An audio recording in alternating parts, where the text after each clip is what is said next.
Hello and welcome to One Stop Co-op Shop Streamed, your one stop for co-op news and playthroughs. And today we are playing through Marvel Champions. But wait a minute, there's no Marvel Champions on the screen. What's going on, Terence? I can't actually see what's on the screen, so I'm just gonna assume it's the Facebook post. It is the pictures of. So Con of Heroes is what we're talking about. We're pretty excited because it is coming up. I've got some news for you, by the way. So some breaking news here. Good news and bad news, but we'll talk about that in a minute. But yes, so what you are seeing is something that was just shown today. So this is the first Con of Heroes swag that they're showing, and it's first. So Con of Heroes, for those who don't know, Terence, why don't you give us the basics?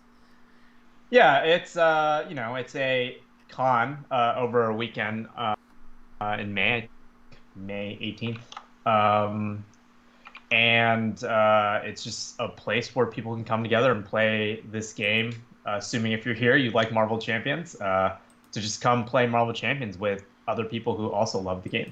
And so, I think there has been Con of the Rings, which clearly we are inspired by. That has happened 3 times in the last 4 years. And it's taking place in the Game Center, which used to be owned by FG, but that's where they used to kind of do all their tournaments and things. And so you can meet folks like myself, and hopefully Peter will make his way out, and just kind of other folks in the community. And I know we have some people from who watch the stream who will also be there. So just a weekend of playing games and having fun. That's awesome. And being able to do that in person. Yeah.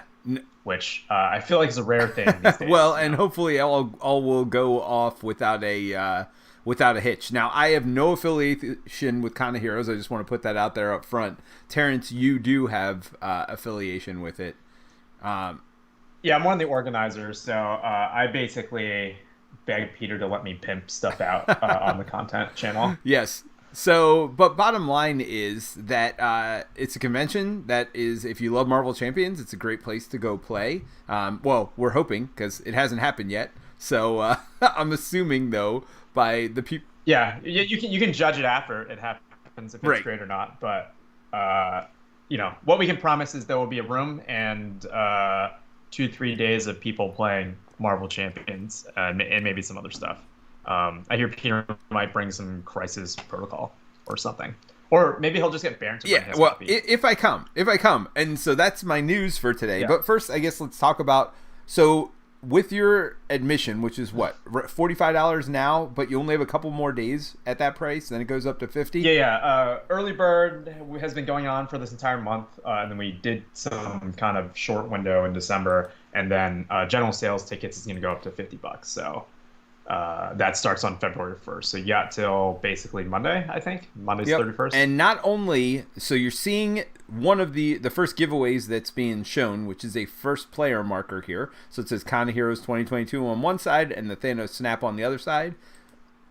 But you can actually get early bird also for the player mat, which is the Con of Heroes with the finger snap on it. Right now you can get it for $12, and then again after January 1st, it's going to go up to $15.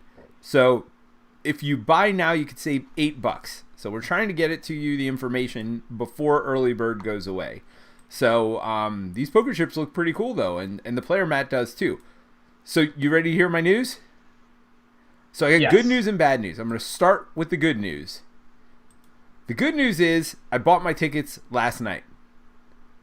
I bought not only the ticket for the con, but I also bought the player mat, because I mean, that player mat looks pretty cool, and why wouldn't I have it? So I think we're basically selling them at cost.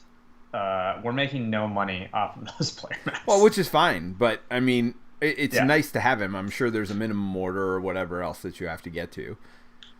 So and we are going to play Marvel Champions, by the way, tonight. This isn't all of our content. We're definitely getting to. This is just not. This is just the beginning of the of our stream today.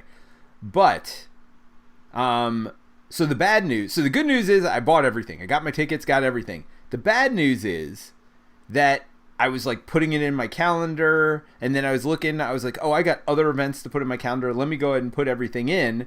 Turns out Unpub is literally the exact same weekend. So for people who don't know Unpub, it's the Unpublished Game Convention where you go and show off your unpublished games. Not even just show off, but really it's a lot of playtesting in one weekend.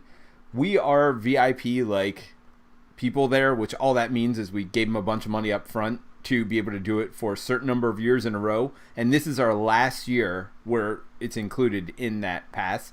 So Mike and I have tickets to go to Unpub, which is literally right around the corner from my house. So I haven't decided what's going on yet, even though I have tickets. Wow. So I might have spent some money. That's okay. I don't mind paying anyway, donating some money to the con. But I might not be able to be there. So we'll see. I mean, at worst, we can raffle tickets or something. That's true. I guess I could give mine away, although I kind of want, maybe I just paid $57 for a playmat and a first player token. So who knows? I'll just have you pick it up, and next time I see you, I'll get them from you. Yeah, I can mail them out to you for sure. Yeah, don't worry about mailing them out, but we'll figure something out. But either way, I'll just have Colin mail them out to you with all of his rejected games that he's mailing out to everyone. When he sends stuff to Mike next time, we could have him send that as well. So I haven't decided yet. Really, I have to talk it over with Mike, but that's the thought. So there are links to both the Facebook page, so you can get a closer look at these tokens yourself, and to the Con of Heroes main site. Just click on tickets. I actually had a hard time figuring out how to buy tickets, so you got to click on tickets at the top, and then there's a link here that looks like the rest of the text, but that's how you buy tickets, is clicking on that link, and then you can pick what you want from there. So hopefully it doesn't take you 10 minutes like it took me to figure out how to buy tickets last night. One thing I will say, if you go to the Facebook post, Kenny Hawk, who's one of the organizers and the host of Marvel Champion Monthly, is running a kind of giveaway thing where if you tag a friend you play Marvel Champions with on the post, we're going to select kind of 5 random entries for next Friday and then mail them out to you and your friend. Nice. As well. So if you want to get on that and be able to kind of get in on some of the swag early. All right, Terence. So what foolishness have we decided to do this week? There's a lot of chat, by the way. We got Victor Von Doom, Wasteland Sniper. I guess I should have started with Wasteland because they're the first one to chat in today. I just feel like they keep getting here earlier yes. and earlier. They were here talking before we even started. We got Josh Walton out there today. And those are the people who have chatted. So let's see if there's any. So Victor says, I'm liking the Nova news. Wonder if modulars in hero packs are the way they'll go from now on instead of dupes. Was putting away cards and noticed how many duplicates I have now. So you want to talk about that post stream? Because honestly, I haven't read the Nova news. You can pull up. You can probably pull it up after the stream too. Okay, yeah, we'll do that. So maybe, we have so many post-stream discussions for today, and that's just the way it is. Yeah, we have a special treat. So Victor also says, I'm hoping to go to the con next year. Terence, do people bring their own cards or are cards provided? People will bring their own cards, but at least my experience with Con of the Rings is very. I definitely had a friend who brought no cards and just basically borrowed other people's decks. So I know I'm planning on bringing a handful of decks with me, and I think there's plenty of people who will as well. So if you just want to come and borrow people's decks, I'm sure you can get by the entire weekend without bringing anything. Yes. But clearly we need some people to bring enough stuff. Yeah, so, if I come, I'm definitely going to bring my stuff. But you probably, even if you just bring a couple of pre-constructed decks, that shouldn't take up too much room in your luggage. So, that's, I guess, worst case scenario. Yeah, I'm sure you can borrow tokens, too, from someone. So put a deck box or two I'm not borrowing tokens when I got the cool freaking tokens that I got, the burger tokens. Well, I just mean, if you just came in with decks, I'm sure. Oh, I know. Yeah, I'm just kidding. All right, so we're going to have... So, something special for next week is we're not going to do Marvel Champions next week, but don't tune out yet.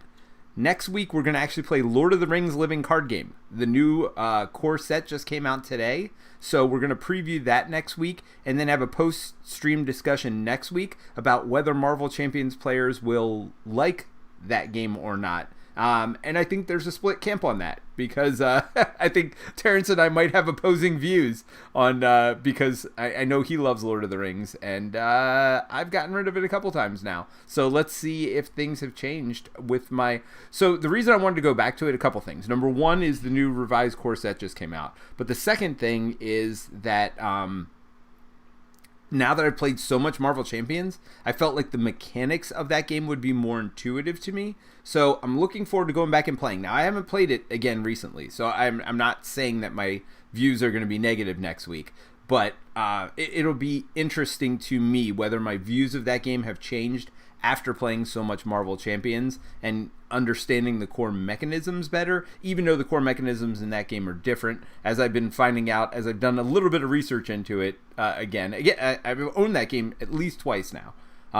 So, Mike, you should just take the core set that I gave Mike and just take it back from him. But I think one of the other things that they're doing with the revised core set, which is great because I own 3 copies of the core set. I only bought two, and I think Colin sent me one, or maybe Colin sent me 2. I might have only bought one, but Colin is Colin. But I think the pre-constructed decks was a huge complaint just from LCGs in general, right? Like one of the things that Marvel Champions did with those. So save some of that discussion, but I think that will definitely help for people getting into the game. Yeah. Well. So Wasteland says, yeah, Nova looks really cool. So again, we'll talk. So post-stream discussion today, I think we talk about Nova a little bit in that announcement. We can show that on the screen. We'll talk a little bit about something that I'm trying here. So I have a 49 card deck or a 50 card deck, with my Deathglow. So I'm trying to go maximum deck size, not minimum deck size, and we'll talk a little bit about my reasons afterward, and whether it's a good idea or not. We'll see how it works out. Well, yeah, we'll first of all see how it works out. We are going back to the same thing we did last week. We're doing Hela. But then the third thing, which we kind of promised last week, and maybe we'll table this, is a end of the cycle discussion. So we'll see how much we get done tonight, because we were also talking about me learning Lord of the Rings tonight after we're done here. So we'll see if we have time for all of that today, especially since we've already got into some stuff. So Josh says, I'm driving, so I'll bring all my cards. Thank you, Josh. We appreciate that for the con. Wasteland Sniper says, ooh. Then 9 Down says, I've gotten rid of it a couple times already. Same with me, 9 Down. I bought it a couple times and I've gotten rid of it a couple times. Josh says, Lord of the Rings was my favorite game until Marvel was my favorite game. And I think it's, he says, I think it's great though. So Josh is a fan of both games. And again, it'll be an interesting discussion. Victor says, my dad's getting the core set. He was interested in starting the game up, but I told him to hold off until that was released. And then Victor says, I was going to ask if it's worth going over 40 cards last week, but forgot. Yeah, so it'll be an interesting discussion about over 40 cards. I know a lot of people's opinions, and this comes from Magic, is... Well, again, we'll save it for post-stream, but you get the cards you want more often if you have a smaller deck. But I think this game does something that maybe changes that equation a little bit, and we'll talk about that post-stream as well. Looking to Lord of the Wasteland says he's looking forward to they're looking forward to the Lord of the Rings revised set for the new boons that are supposed to help give campaigns more of a campaigny flow. And Terence, you might be able to talk about that. And 9 Down says, he laughed at me getting rid of it a couple times. Yeah, I assume we're saving that Wasteland's comment. Yeah, let's save it all till next week. Ooh, I got Throg, but I don't have a minion in front of me. So that, well, that was you. That was on you. That was on me. You know what? Well, I'm going to get rid of this. I'm getting rid of Godlike Stamina, even though it's a great card. So Flight of the Valkyrie. Well, what are you using it for this What? time? What are you using it for this turn? You're at full health. Well, right. That's what I'm saying. I'm going to get rid of Chase Them Down. The interesting one is Flight of the Valkyrie. Or Valkyrier. I only have 2 of them in my deck. And we lost to Threat last time. And just having something to get rid of Threat is never a bad thing. Yeah, I guess it depends. But I'm planning on boot you camping. You are in a 50-card deck. The other thing to think about for you is, are there critical cards you're looking for? Because as nice as this is not like a thing you need on your opening. Yeah, I mean, boot camp is. So honestly, I'm looking for Bug. I got Bug and a Spear in my deck. Hand Cannon, of course, isn't bad. Hulk is there to defend for me. Hand Cannon seems great. Hand Cannon in this deck, yep. So I got some stuff. Mean Swing? It's a lot of damage there. I mean, it could be. But, I mean, there's no way I'm not putting Hulk out, right? Like, so, I don't know. I got 3 Hand Cannons looking for trouble.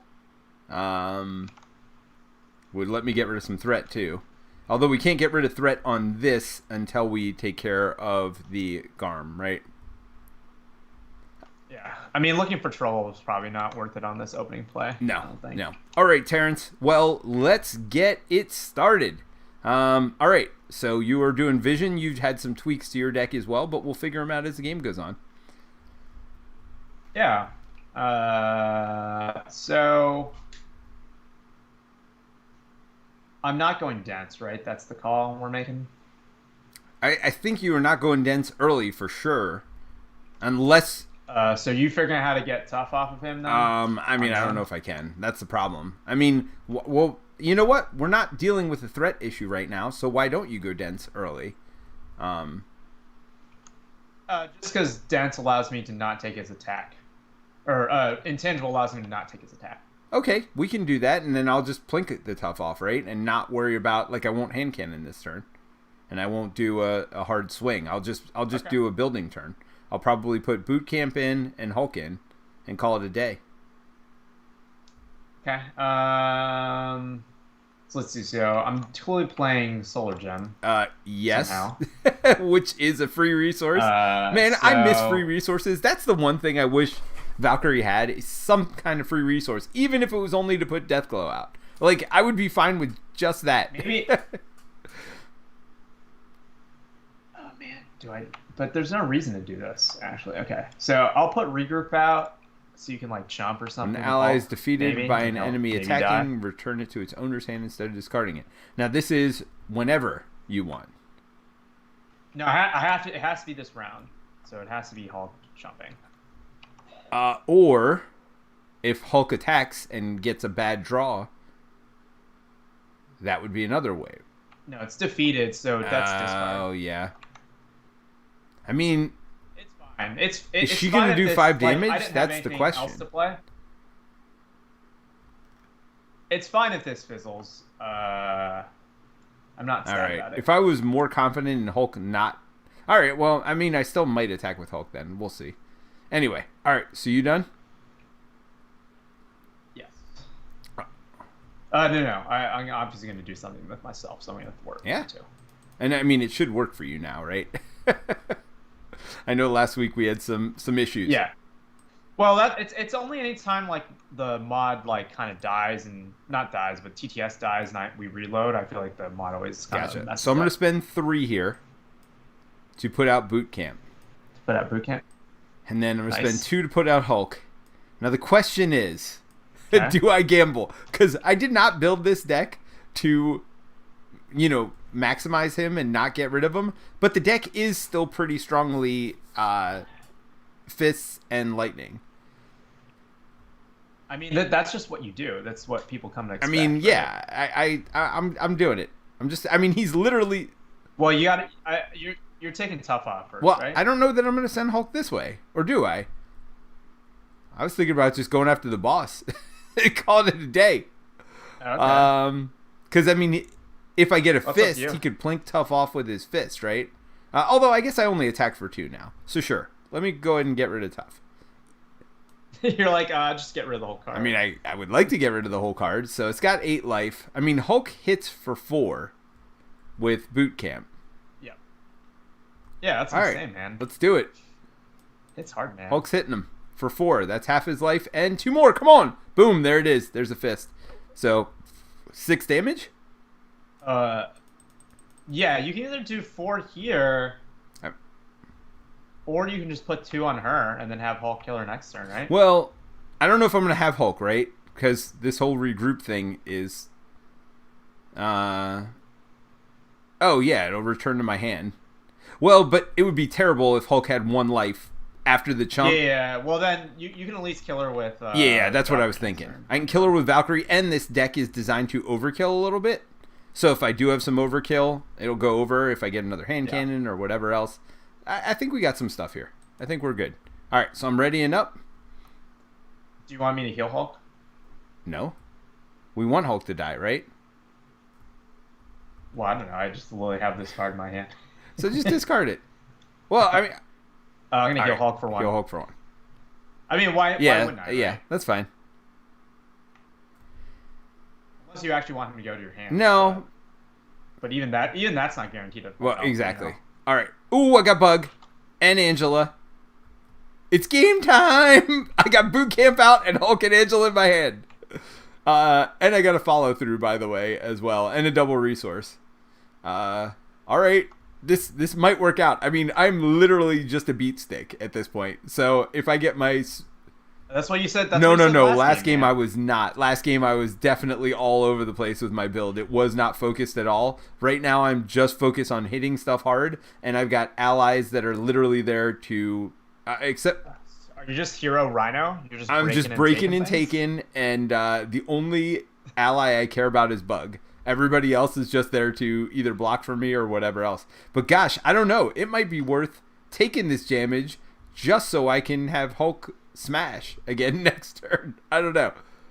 Well, we do. All right. Just FYI. So let's go ahead and add 2 threat to the main scheme. By the way, just for you, those of you who don't remember, Hela's got a 2/2 stat line with 18 life. When she's defeated, she is not defeated for real. You flip her over, she just gets a 1/1 stat line and cannot be defeated on this side. I can hear you. Can you hear me? Okay. Okay. Yes. And you didn't get disconnected. I did save it though. So.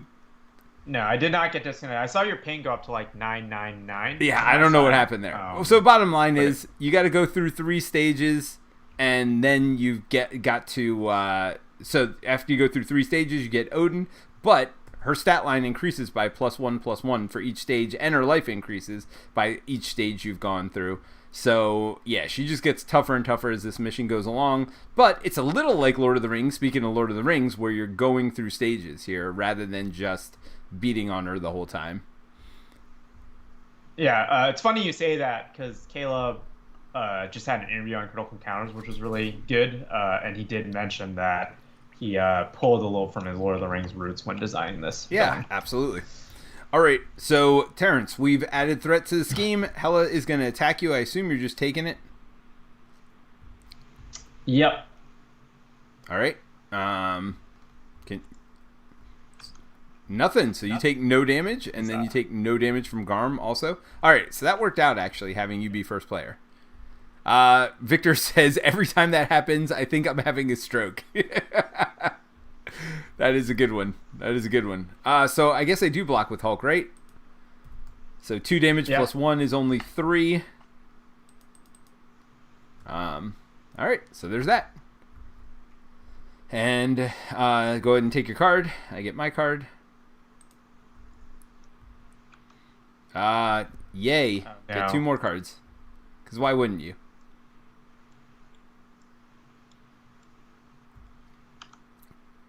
Which one's this? No. Just you can't. Well, ready. So it's good that you got it this time, though. It's horrible on me. So just 1 on them. Main. So what is this one? Place 1 threat on the main. Place 1 additional threat on the main. Yeah. Attached to Hela, she gains Stalwart. I mean, we don't care about that, right?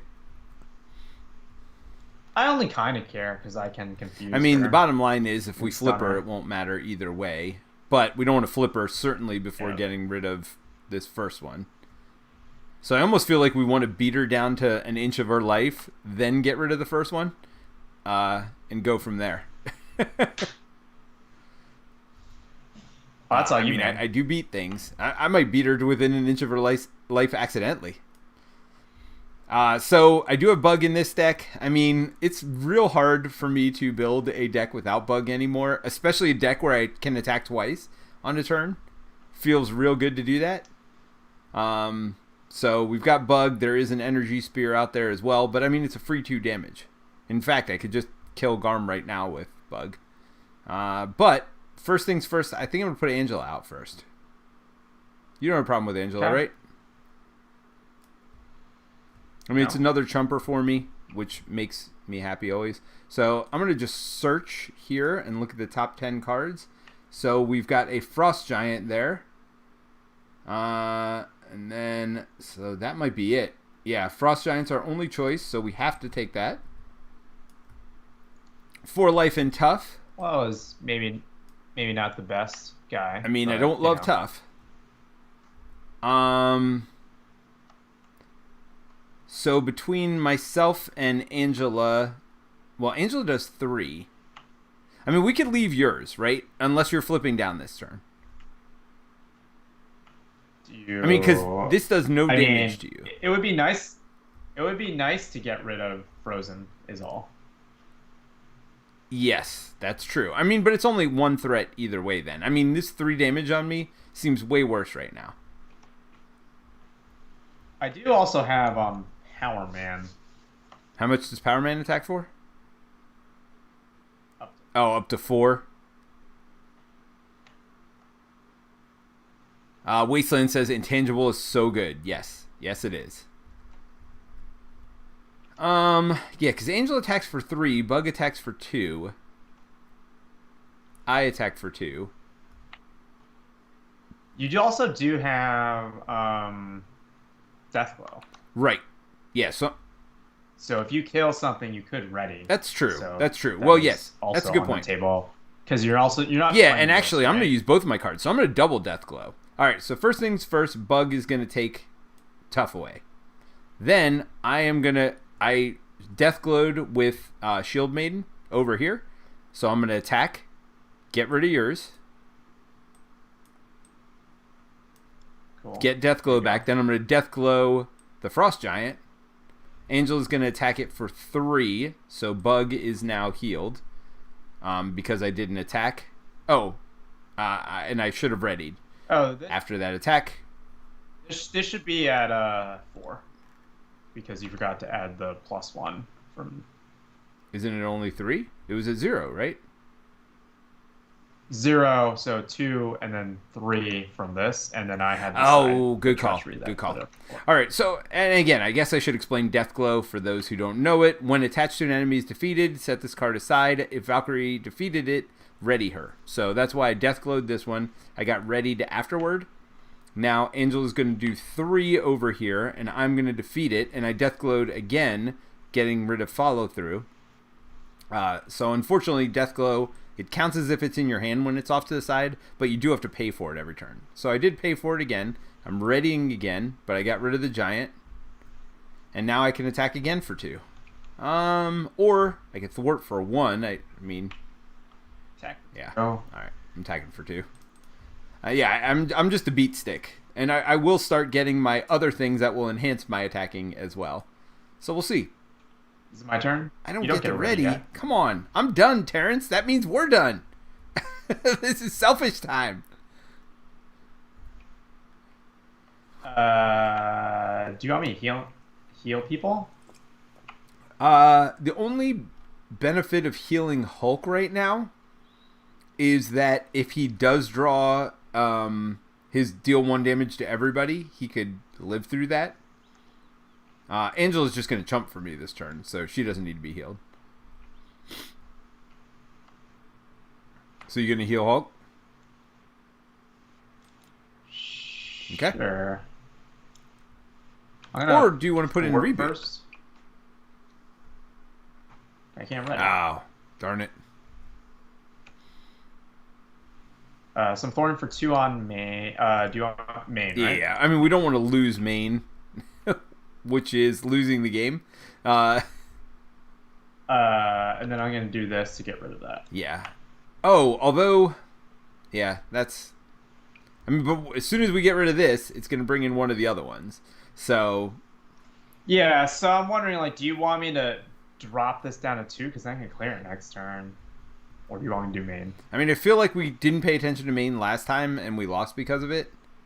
I feel like if we really want to get rid of that next turn, we can, because bug thwarting for 1 is never a bad option, because he'll heal back up either way. Hela isn't the one that needs to attack. It's me that needs to attack. And I only need to attack with one of my things. So I could theoretically do 2 pretty easily. I will have Vivian next turn. All right, cool. Well. Oh, so you're already ready and drew up and all that stuff. All right. Ooh, I got Ironheart coming out as well. So, and I do have a Plasma Pistol. Again, that was the Plinkoff Tough, but that would have been nice a second ago. For sure. But I also have Looking for Trouble. Because you're face down now, right? Oh, did you have enough to pay for getting rid of it?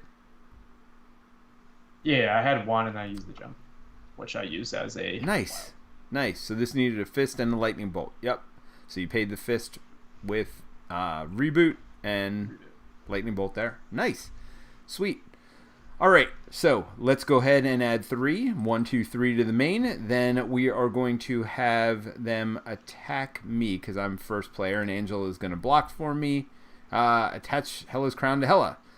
Forced response. After Hela schemes, give her a face-down boost card. Well, that's not ideal. The timing on that wasn't great. Unfortunately, also, only did 2 damage, which was exactly enough to kill Angela. So maybe I should have had you heal Angela instead of Hulk. But it's fine. Everything's fine. So, Hela's going to scheme for 2 plus whatever she flips. That's 1, so that's 3. And 1 here. Oh, 4. Yeah. And we give her an extra boost card for her next activation. All right, I'm going to draw an encounter card. You draw an encounter card, and then we attach to Hela. Hela's attack scheme piercing and +1 attack. I'm really okay with... I mean, well, let's get rid of the side scheme and then flip her, right? Isn't that what you do? Discard an upgrade or support you control. Is that the only one you can do? Oh yeah. I can't discard myself. you can't make yourself not intangible anymore. That's pretty bad. I mean, it's not terrible though. I mean, I feel like there's worse stuff that has happened. It's still pretty bad though. All right. Why don't you go ahead and do your stuff?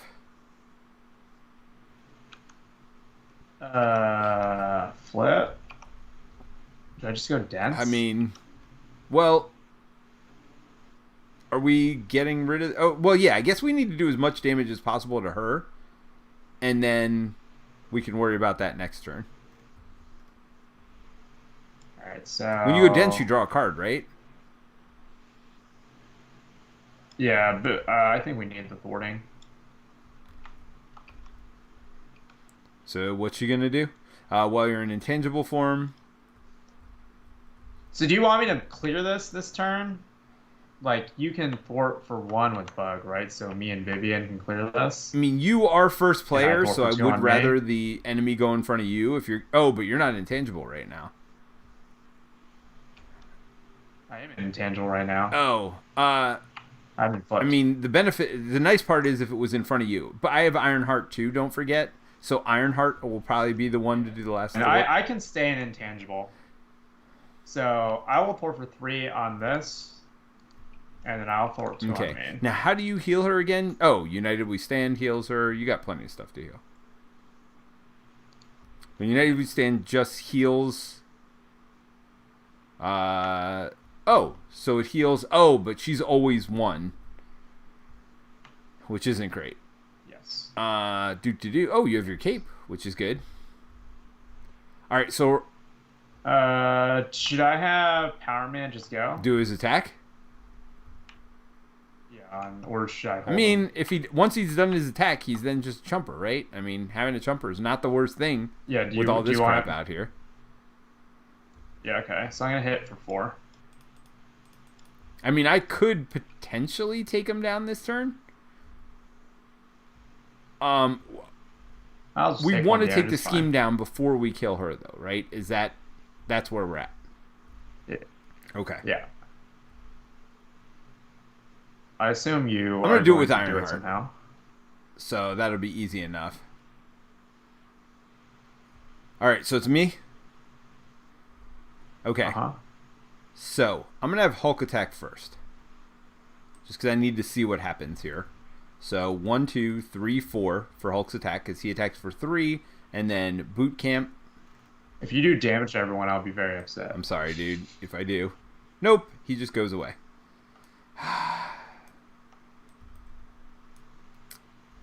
Well, I'm not happy about that either, but whatever. All right. I mean... Well, you don't have a weapon, so definitely pitch a mean swing. Yep, so mean swing, and... I mean, it could looking for trouble. Well, let's... I don't know if you want 2 minions out, though. Chase him down to put Ironheart in, so we both get to draw one. Ooh, never mind. I got a hand cannon. We are doing that. Don't forget to draw a card. I don't get to. It's just you. Oh.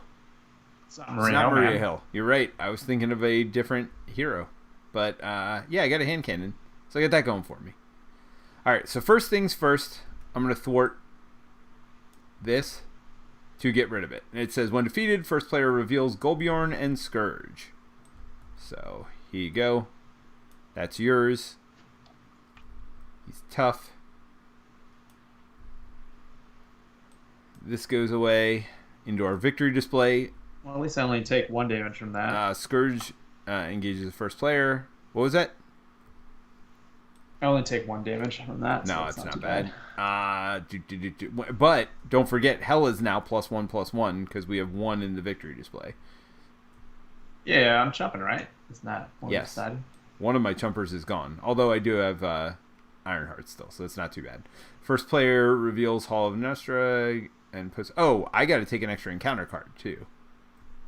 Right? Mm-hmm. Deal each other player a face down encounter card. So I do have to do that. So this starts with 3 + 1 per player, so that's 5. Right? So can you flip her now? Do you have enough? I don't know. Let me try to figure that out in 1 second. Probably not. Oh, with hand cannon, 4 + 2 is 6. No, I'm just short. No. And so this has got 10 life. Yeah. And then plus... Yep. All right. So I'm going to do 2 with Bug. 1, 2. And then I'm going to attack using hand cannon for 4 more. Or do I just do 2 now? And save hand cannon? Yeah, you just do 2 now, mate, or you take tough off or something. Yeah, maybe I take off tough. Although, I have stuff to potentially take off tough. So let's not do that quite yet. I'm just going to do 2. Just doing 2? I'll get him to 4. Because I can then hand cannon myself next turn to get rid of it. Yeah, I have plenty of stuff to poke off tough here. Alright, so Bug did get healed when I attacked. And we're good. Let's ready up. And draw up. Ooh, I have Valhalla. Thank goodness. I have at thee. So I can take him down also. Oh, and I got my spear. Well, I can't do everything. This is unfortunate. It's an unfortunate draw. I mean, I'm not going to have at thee, obviously. I'm going to Valhalla. I'm going to spear. And maybe Godlike Stamina. Maybe I'll just take this hit. I don't know. It's a pretty tough hit to take. I don't know about all that. All right. So it is your turn. We're going to add 1, 2, 3 threat. Oh, no. It's just 2. 2 plus the boost. Yep. All right. So he's going to attack you, and he's got an extra boost card. So thankfully you have a chumper here. So, oh, your obligation gone and assault gone. All right. So he attacks for a bunch of damage. Plenty enough. So you're going to take 1 from Scourge because you, on intangible form, do reduce the damage by 2, but you still end up taking 1. And then I am going to get attacked. I am going to block with Ironheart. Yep, nothing goes through. So that is that. Now I am running out of chumpers in my deck. And I still have 21 cards left to go. So we'll see how this goes. But I think we've got a flipper this turn, which is very possible. I mean, you taking 1 damage is nothing compared to the amount of damage she's going to do. So the nice part is when Hell's defeated, if Odin's not in the attached, when you flip her, where does it tell you that? Oh, I guess it's on the main one. Flip her to her wounded side instead. And then I think on her wounded side, it says force response after the side scheme is defeated. Where does it tell you to discard this stuff? I remember. Discard each attachment from her and flip her to her wounded side. So that's the big key here, is getting rid of these attachments by flipping her. Yep. Okay, so you drew your card. Let's go ahead and do all that. When revealed, place 2 additional threat here. Now, this doesn't give her overkill or anything. No, piercing. All right. When revealed, place 2 additional threat here. Each undead minion in play. If there are no undead minions in play, this card gains Surge. Great. Search some more. Just keep the train going. Exhaust your identity. Search train. The villain attacks you. So hold on. Yeah, I guess you're still the best person to take it. We don't want to lose either of these allies. I mean, I don't mind losing Bug, but all right. So she's attacking for 2, +1 from this, plus she gets +2 her boost. So right now it's 2, 3, 4 just from that stuff, 5, and 5. If damage from this attack defeats an ally, so it's just 5. -2 because you're intangible, so you lose 3. Okay. Yeah.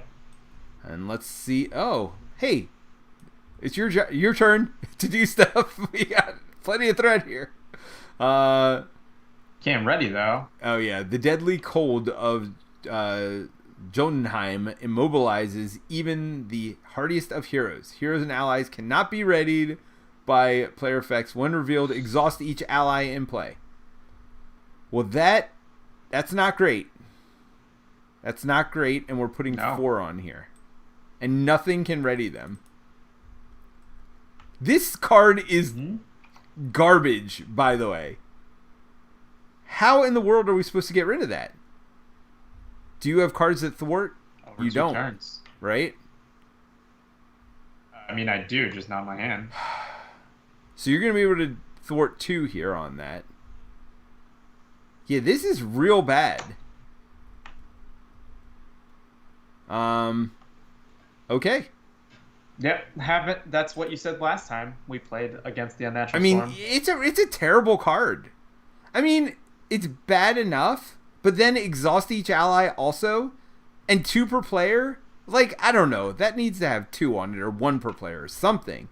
2 per player, and everything's exhausted. Well, I guess they're counting on all your heroes being able to do it. They were not counting on you being exhausted already at the start of this, which is, yeah, that's an issue. All right. Well, I'm gonna take Hela down. I think that is important, right? Sure. Seems good. Yes. All right. So I'm gonna discard Have At Thee to put my spear in. Then I'm gonna put Valhalla in. Yeah, and then you put Deathglow on. I'm gonna put Deathglow on Hela. So Deathglow, again, will let me ready myself, but I can't, of course. But with my spear, it gives me +2, and because of Valhalla, I'll get to heal 1 for myself, which I don't need, but I also get to draw a card. And again, it's just a cycling thing, if nothing else. All right. Go ahead. Yeah. Should have taken that tough off, man. I mean, why does that matter? Oh, just because you could hit him. Why would I hit him? We got to get rid of Hela. Hela's way more... Well, because you'll be ready after you get... No, I won't. No, because it's stupid Unnatural Storm. Oh. Nobody can be readied. We're just in a death spiral here until we can get rid of this stupid Unnatural Storm. I mean, I almost thought maybe thwarting for 1 might be the right move, but clearly not. All right, so I'm attacking. I attack for 4. 2 for myself, 2 because of my spear. So I get Deathglow back. I cannot ready, though. But I did defeat Hela, so we will put her to 0 health. Now, we can't even do damage to this side, which is fine, because she's just a 1/1. She does not flip back over until we get rid of this side scheme. Is that correct? Or any side scheme? I think it's when you... A side scheme is defeated, by the way. That's any side scheme. She flips back over. Yeah. This is awful. This is just... I hate this stupid Unnatural Storm. All right. So that's the thing that messed us up last time. That card is just brutal.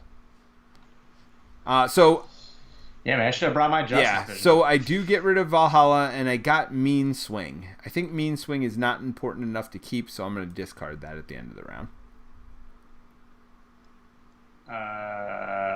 I'm going to play White Tiger. Seems like you need to.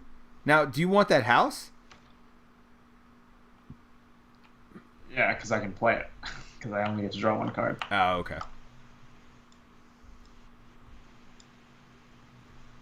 I'll 4 for 2. I'm assuming off of the stupid storm.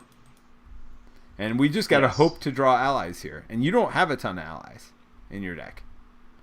Thankfully, I have like I'm me and I do have allies in my deck. All right. Do you mean like Maria Hill? Okay, Maria Hill's good, but that's still only 1, right? Oh, I got Spider Girl. Okay, so that's another 1.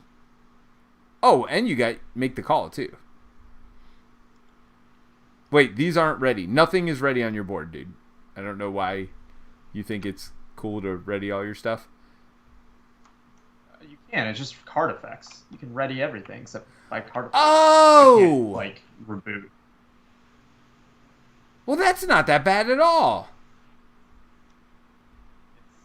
Half your deck is about ready. We might have misplayed that last week. I didn't think you could... No, I might have misplayed it last week. I might not have readied. I thought you couldn't ready at all. I didn't realize it... You definitely readied. Because you definitely readied. I definitely got rid of it the turn it came in almost every Okay, well, this isn't nearly as bad as I thought it was, though. I thought this was literally you can't be readied at all until it goes away. I mean, it's still pretty bad for my deck. Because you have a lot of stuff that readies you? I mean, it certainly depowers Deathglow, but I don't know. Like, that is not... It depowers Inspiring Presence and Reboot for me. Like, the whole deck around... Well, but the bottom line is we don't need to get rid of it this turn, right? There's literally nothing forcing us to get rid of it right now. No.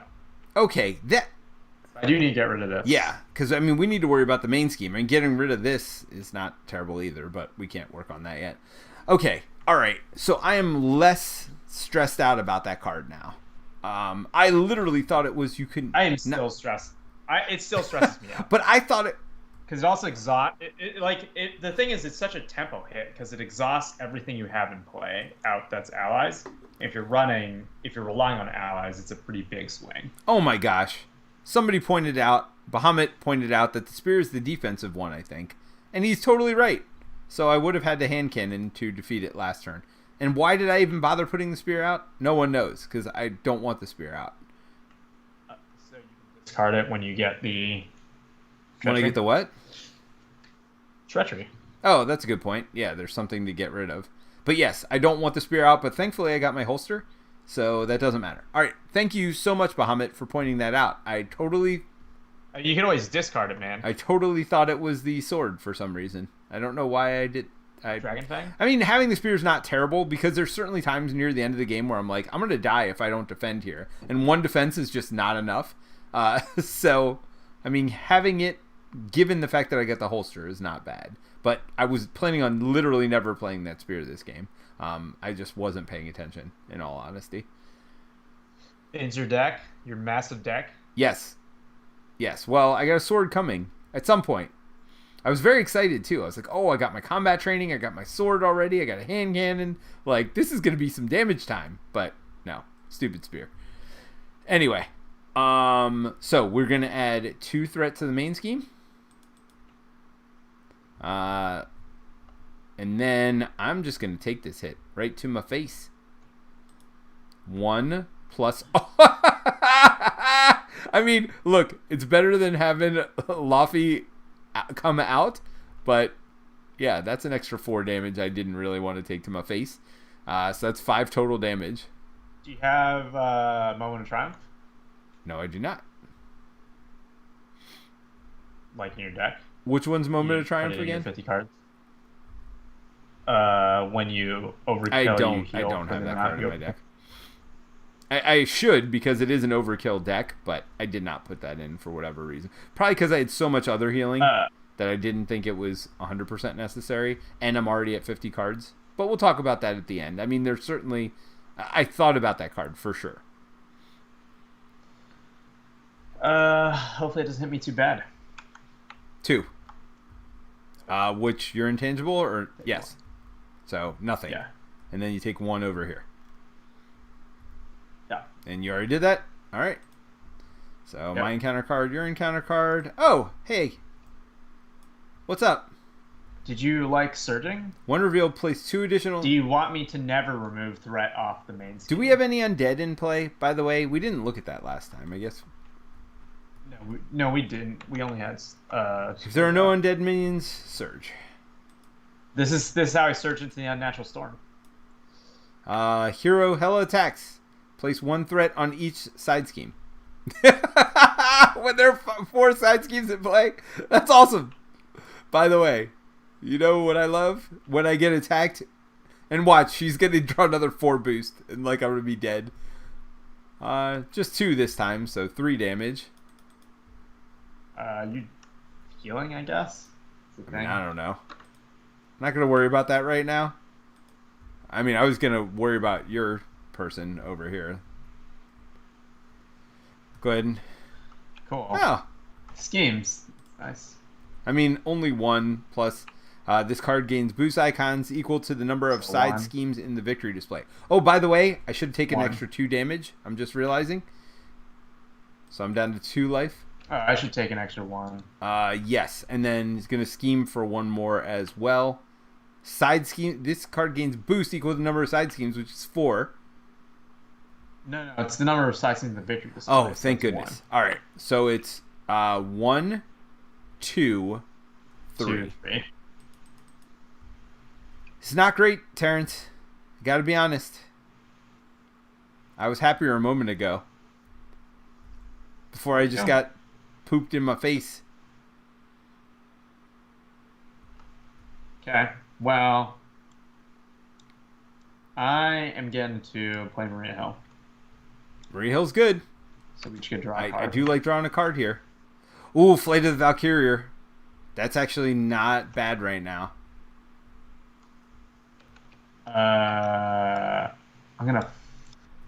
Actually, can you just take off tough? This thing. Oh, she's 2. What? Never mind. What? What do you want? I was thinking if you took off tough, it'd be easier to do some stuff.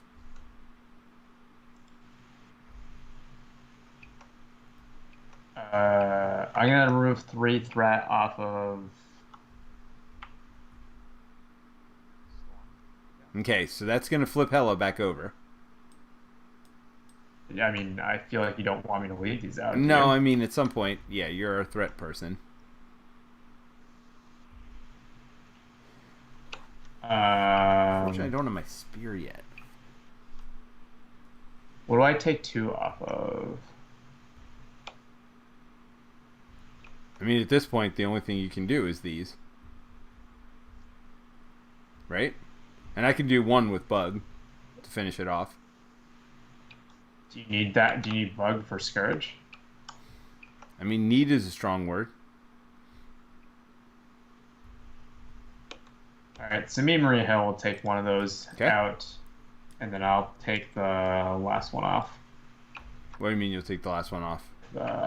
Just passing through and remove 3 threat from a scheme. I can ignore this, but I think... No, yeah, we want to get rid of all these side schemes. We saw how terrible that was a second ago.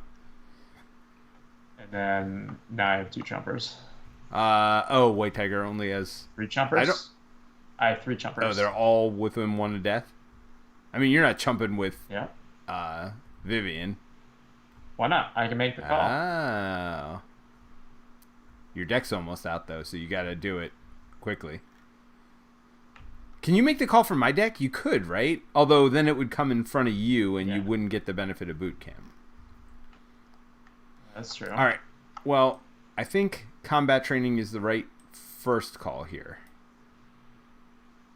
The question is, do I go Spider Girl, which would save you a damage?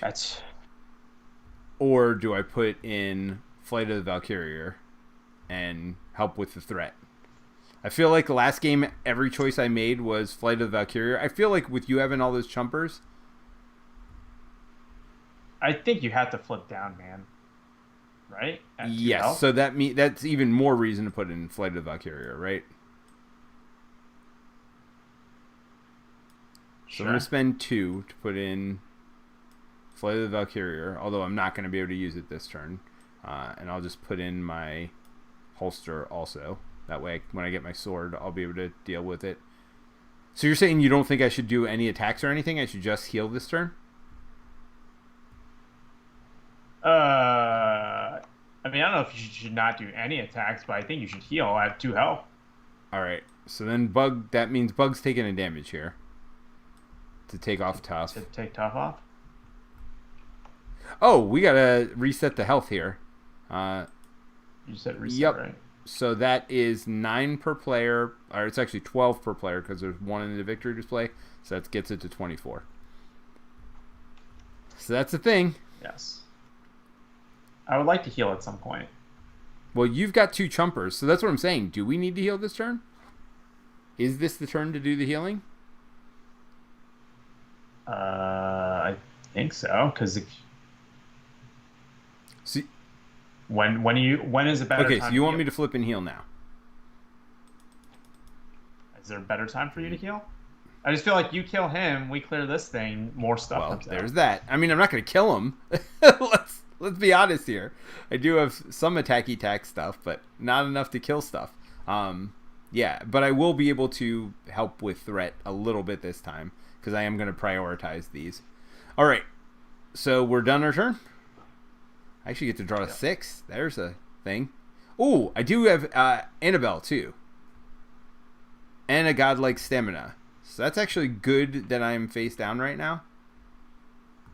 And I do have Looking for Trouble also, which may or may not be a good play. All right, where are you at? So we're going to add 2 threat to the scheme.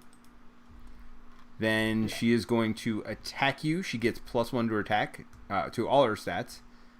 So because there's 1 in the victory display. Do I just chomp with Vivian? I mean, if you want to make the call, then you chump with Vivian, right? The other, I mean, I can always use. I would use her, then make the call to bring her back. I can, and then use. I think that's a. Well, I can always use Hickory Branch Lane, right? If I flip down to heal. Sure. Back my hand. All right, what are you gonna do? Who are you chumping with? Okay. Hell. Badink. This card gains boost icons equal to number. Yep, we're good. All right, and then she is going to thwart against me. She does have 3, or scheme against me. She has 3 on her scheme, plus 1 more for that. That's 4, 5, 6. That's 6 threat. It's not great. Cool. Not great. 22, we got to 36 to get that we got to deal with. But you could do 6 next turn if you make the call. 3 and then 3 again, potentially. Or you can make the call for White Tiger, and it's almost the same thing. White Tiger's not as good. She doesn't have interplay effect. After you play her, from your hand. Yeah, that's from hand. The key. Yep. All right, go ahead and draw your encounter card, I guess, or I'll draw it for you. And dink. Which one? Nice. Don't ready. But you're planning on flipping down anyway. The villain. Just search. Each player must choose to either discard the upgrade or support they control with the highest cost, or take damage equal to the total number of upgrades they control. So you take 1 damage? Sure.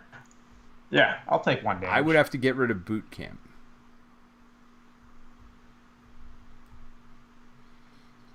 With the highest cost. I would have to get rid of boot camp. Is what it is, right? Camper take 2 damage, right? 3 damage? 4 damage? I mean... That's a lot of damage. Yeah. Oh, don't forget this one. That would have been... Yeah. I would be basically dead. The flipping down would have done nothing.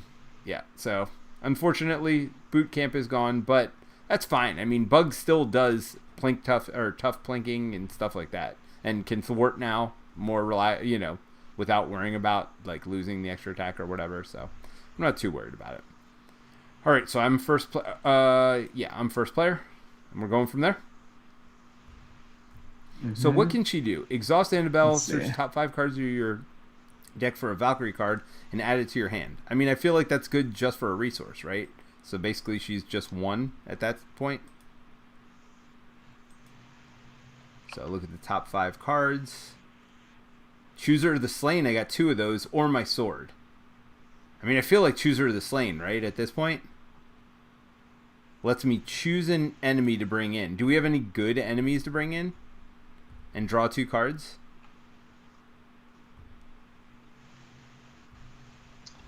Yeah. In the discard pile? Or in the deck, theoretically, but... just these guys, right? And they don't get revealed, so they literally just come in. Yeah. I feel like that's worth drawing 2 cards for, don't you? Sure. Right, then I'll shuffle up my deck. And that is a hero action, so I do have to be on my hero side. I do have Looking for Trouble and Have at Thee as well. I'm going to flip over. I'm going to play Chooser to the Slain to pull this in front of me. Draw 2 cards, see what I get. I do have an Energy Spear. Yeah, so, Bug can just take care of it himself. So I feel like... I'm probably not playing Looking for Trouble, right? What was that? Two, right? What are you trying to play? I'm definitely playing Energy Spear. All right. Are you death glowing? I think so. But what do I death glow? Not... Actually, yeah, death glow this. Alright, so I'm going to play Godlike Stamina also, I think. To get 2 health back. I guess I don't have to make that choice right now. I'll get rid of Have at Thee. I'm just not going to have the resources to pay for it. It's death glow this one. So I attack for exactly 3. So let's go ahead and do that. Wait, how do you attack? Because I have combat training. Yep. Combat training. So attack for exactly 3. I get death glow back. I ready. I get a health back. And I draw a card because of Valhalla. And let's see where I'm at. Ooh, chase them down.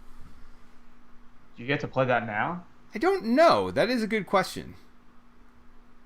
I think so, right? After the attack and you're still in that same window? Either way, I think I'm killing him.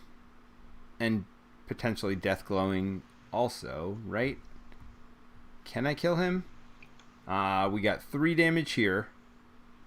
Well, he doesn't have damage on him now. Yes, because I attacked. That's right. You just attacked. So we got 3 damage here. Plus, I can do 3, 4, 5. So no, I don't have enough. So yes, if I'm going to chase down, I got to do it now. So I am going to chase down. Main's all I can do. Because we can't remove threat from here yet. Do you want this one dead? Or do we want to flip Hela over? Well, I'm probably going to flip down at 3 health, man. Well, right. Did you trigger this, by the way? Oh, yeah. I definitely should. So that's 5 more threat removed. Good call.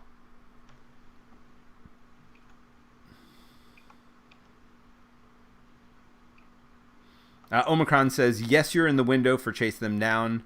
All of it is in the same window. So thank you, Omicron. Appreciate it.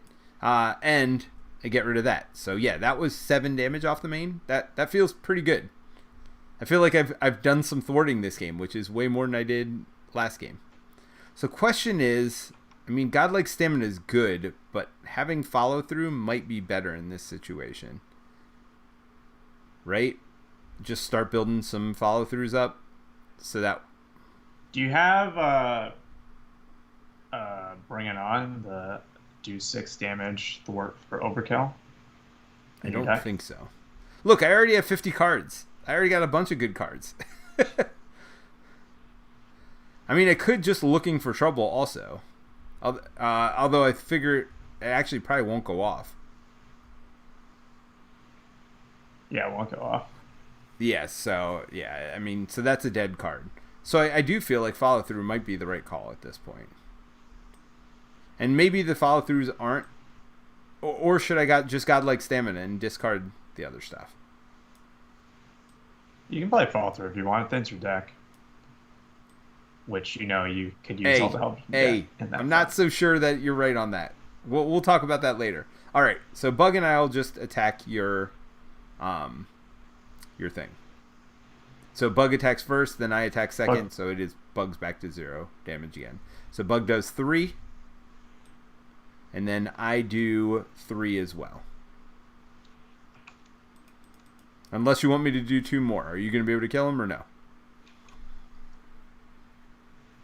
Okay. No. Well, maybe. If I do 2 more, would you want to kill him? I can have Vivian. I mean, it's only 1 threat, right? Because you're flipping down. I can flip to dense and then get that good 5 recovery. That might not be a bad idea. So do you want to do that? And then Vivian will hit for 3. I still think if Vivian hits for 3, I do the overkill attack next turn. You know what I mean? Even if... Or do you want Vivian to thwart? Vivian probably should thwart. Yeah, probably. Because we're still not low on threat. Alright, so... Yep. Are you done? I'm gonna thwart. So it's 3. She goes away. Are you going to make the call before you... Hold on, before you do all that, are you going to make the call, bring her back? No, because I can do that on any side. Well, but you could have thwarted for 3 more. Before you flipped.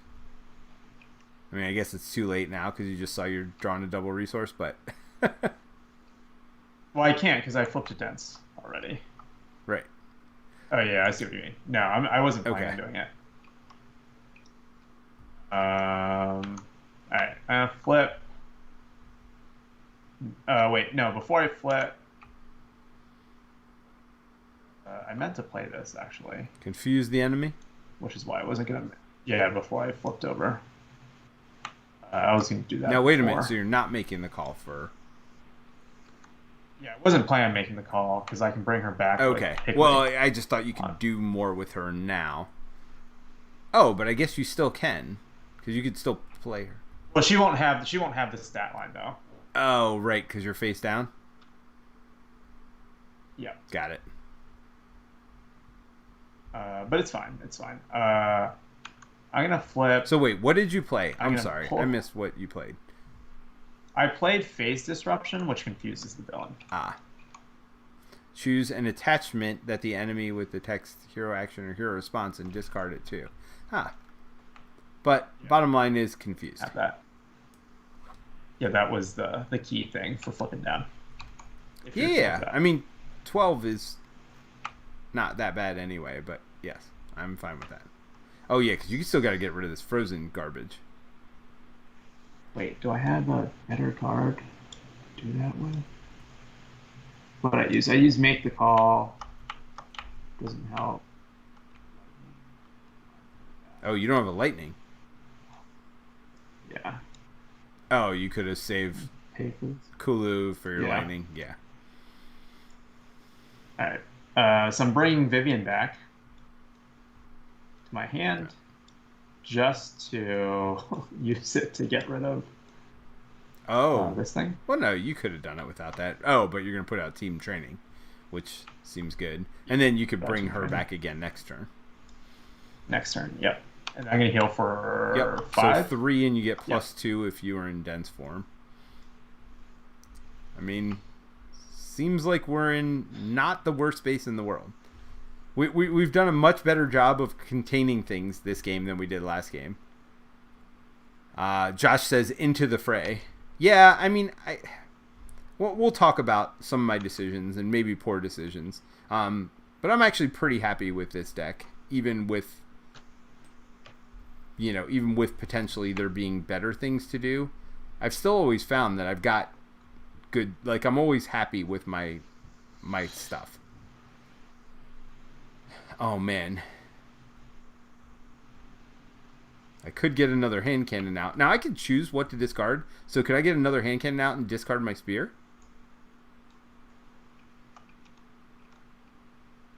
Is that a thing? Yes. Because I do have the holster, but I can get my sword and another hand cannon then. And then I'm hitting for a lot. Just a lot. All right. So let's go ahead, and I need to ready up. Oops. All right, you're good?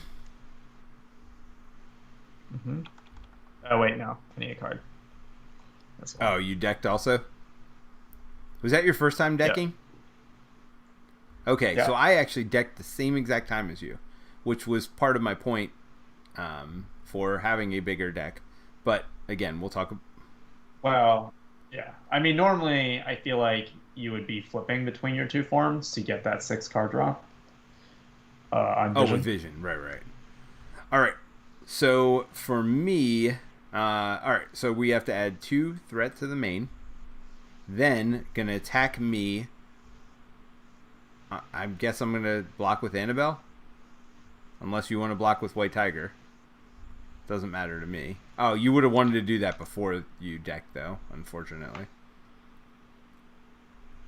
I mean, Annabelle's only going to be able to do one thing, but I guess Tiger's not doing anything. Oh, so they deck also. Well, I mean, I can heal. I can heal her. So as soon as the deck runs out, you shuffle, so this boost card will not go in there. You can heal her? Do you want me? I can block with Annabelle. I mean, it's only a 1/1. Doesn't matter. Okay. It's fine. All right. If the villain attacking and the attack deals damage to a character, stun that character. Well, thankfully, that did not happen. All right. Do.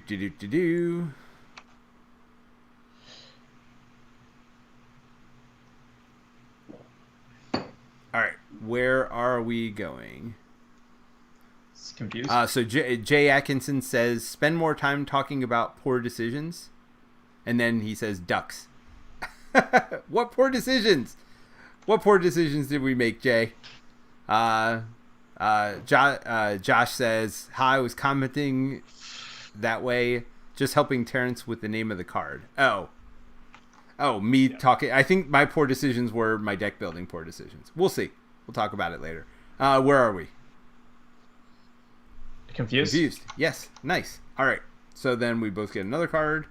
And let's do this. She's... No. Scheme. Oh, yep. That's just one, though.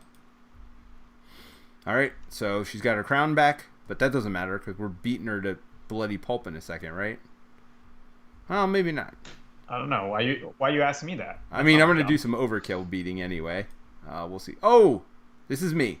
Valkyrie cannot attack the enemy with Deathglow card attached. Well, alrighty then. I guess I'm not putting Deathglow on Scourge. And I got an alter ego to get rid of it. Oh! Welcome to Friday night, everybody! It's Friday night. We get Shadows of the Past. Do. Oh, so we've got Ultron. In addition to everything else going on. Ultron does come in with Tough, but Bug doesn't care about that. And we get this side scheme, which is Ultron Unleashed. I've never seen this. When revealed, search the encounter deck discard pile and set aside area for Ultron drones put into play. Shuffle the encounter deck. Each player puts the top card of their deck into play face down as a drone. And what are the drones? Just 1/1/1s? Yeah, normal drones. All right, so we've all got a drone now. And then this gets 3 on it. Mm-hmm. Victor says, woohoo, finally.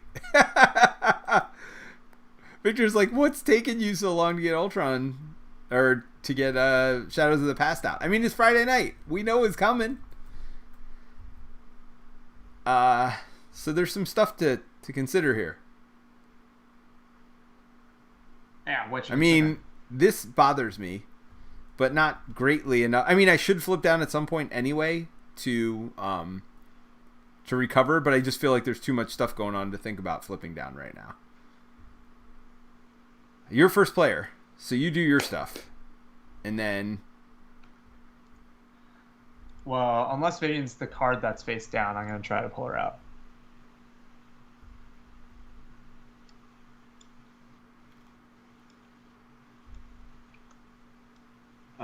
And then I'm going to play her. So where does this pull from? Exhaust the card, search your deck, and discard pile. Yep. Okay. Are you healing all the way up? Should I... Yeah, I was thinking about that. Yeah, go for it. Right? Don't really want to flip down all that often. 11. It's 11. Alright, so I'm in dense. How badly do you need me to deal with this? I mean, unfortunately, Bug's real good at getting rid of the tough. I mean, you could kill this one. Well, I just have super dense strike. Well, you're going to go to intangible, right? So you don't even care about this stuff. Honestly. Scourge is the only one you care about. Drone's what? In front of me. Oh, yeah. But, I mean, the drones don't matter to you. I mean, I like my cards. In theory. I mean, I would get rid of Scourge. If you really want me to take care of Ultron, I can take care of Ultron. But I would really like you to take care of Scourge if you're taking care of anything. Because, again, I get rid of tough. You don't have piercing on yours, right? Yeah, I do. Wait. What? Piercing. 5 in piercing. Yeah, but that's not useful. It's not useful to have a guy at 1 health? I mean, not really. Maybe I'm wrong. I mean, is it any more useful than Bug putting him... I mean, unless you're going to... See, Bug puts him down to 3. Well, I guess then you could do 3. I don't know. Your call, man. You make the call. I don't have that card. And I mean, I could just not do anything with attacking and just go back to thwarting. If that's what. I mean, it's your call. I mean, you could get rid of this thing. Because I also probably want to get rid of drones and stuff too, but I can wait till next. Wait, but you do have to be dense to play that. Wait, how can you get rid of drones? No, I just mean I can, instead of healing, I could have attacked a drone. I am dense right now. I have not flipped. Yeah, all right, maybe you get rid of that or take it down to 1. I don't know. The other call I could do is... Oh, I did just change into this form, so I get to draw a card, right? Okay. Well, I have Power Man, so that changes some So stuff. Victor says, woohoo, finally again with the, for the Shadows of the Past. He goes, Friday, or gotta get Shadows of the Past Friday is Josh Walton. But Victor says, got me a White Russian. So tonight, Dr. Doom abides. So I'll just Power Man Scourge to death. How's that? Sure. So if you're doing that, then I do want you to get Ultron to 1. Or you can't do both. What? No, I can't do that. I just play Power Man. I mean, Terence, you got to do it all, buddy. You got to do it all. Oh, this is a victory minion. Oh, did we take the other minion out, by the way? Put it in here. Yes. Okay, good. Yeah. I think that's how they use it to calculate the health. Oh. Okay, so let me actually put the side schemes in there, because that's the important one. Because it's not going to differentiate between the two. Doesn't this go in there? Which? Well, but the problem is then it would calculate it for calculating their health, right? I assume it just divides by 2 or whatever. I mean, you're making a lot of assumptions there. Well, I did because you hit reset and it went. Yeah, but I didn't have the scheme in there. I only had a minion. Yeah, and it calculated. I honestly think every time you reset it, just adds matter. 3 more. I don't even think it's as smart as you think it is. All right, so then I'm gonna play just passing through instead. I'm gonna flip over. I'm gonna play just passing through to get rid of Ultra Unleashed. Instead of what? And that. What was? Well, I can. It doesn't matter. I can bypass. No, but what did you play that instead of? I'm confused. Oh, I mean, I just used. Okay, so you played Power Man to attack for 4. Who did you attack for 4? Oh, you got rid of that. Okay, got it. And now I'm gonna thwart for another 3 off main. Got it. Okay. All right, you want to focus on the chat while I think about my turn and start doing my stuff? Sure. Last comment was about White Russian. Yes. And they started talking about your nemesis. Yeah, everyone loves Ultron. It sounds like. Jay Atkinson says another very. Oh, mine is the worst. I know you've made comments about this, Peter, about how much you hate Ultron and Vision. Have you seen? By the way, so I'm doing Chooser of the Slain, and I'm gonna go find that dork or whatever his name is. Drong. Even without Deathgall? It's fine. I mean, drawing 2 cards seems good to me. I guess it's. I mean, you can always. I guess it's really only 1 extra card drawn. Wait, how are you killing? I'm not going to worry about killing my guy. Don't worry about it. It's fine. Okay. Oh, here we go. Or you can always yes, we can. Well, yeah, that's all right. So I'm definitely doing this to put my sword in. No question about that. Jackson makes a comment about how these Nemesis sets are potentially used to balance the power of. Well, you say that, but have you seen my Nemesis? But then comments about how Loki is also rough in Thor's deck. Yeah. Have you seen my Nemesis yet? I got it the other day while playing Enchantress. Yeah, it's the same. It's the same one from the Loki scenario, the Enchantress modular. Well, it's very similar. So you get seduced, which is you cannot make basic attacks or attack events, and with Valkyrie, mind you, until you go to Alter Ego and pay those resources. The fun thing is if you play this against the Enchantress modular set, you can have up to 4 of these in the. Well, so here's my biggest problem with it is I don't necessarily get those resources. So I had it turn the other day where I couldn't get rid of it for like 3 turns because I just didn't get the right resources. So I couldn't attack, which my thwarting is 1, by the way. So it's like awful. I mean, it literally totally put me to a state of I can't do anything. Yeah,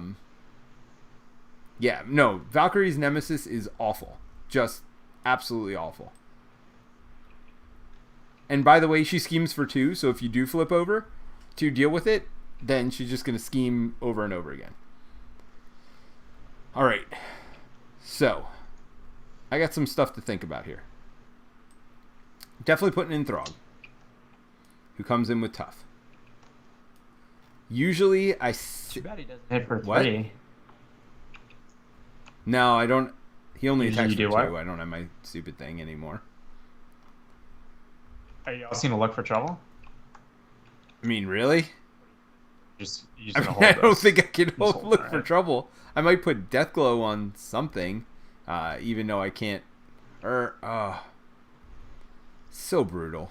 Yeah, see, I don't have either of these resources. I got all fists right now. Well, you could potentially try to fish for it with Annabelle. But that would only fish for 1 of them. I guess I could theoretically use both of these to pay for Throg instead of paying this double resource, then fish. Do you want me to... Am I flipping down this turn? That's up to you. It's at 12, so it's on half. So I will hold on to this then. But she does get this thing. So she is thwarting for 4 base. I mean, we've got a lot here, right? I don't know. I feel like I got too much other stuff going on to not. All right, so Bug's gonna hit for 3, getting rid of Tough as well. So Ultron's got 3, and then I'm gonna hit for a metric ton here. So that's 2,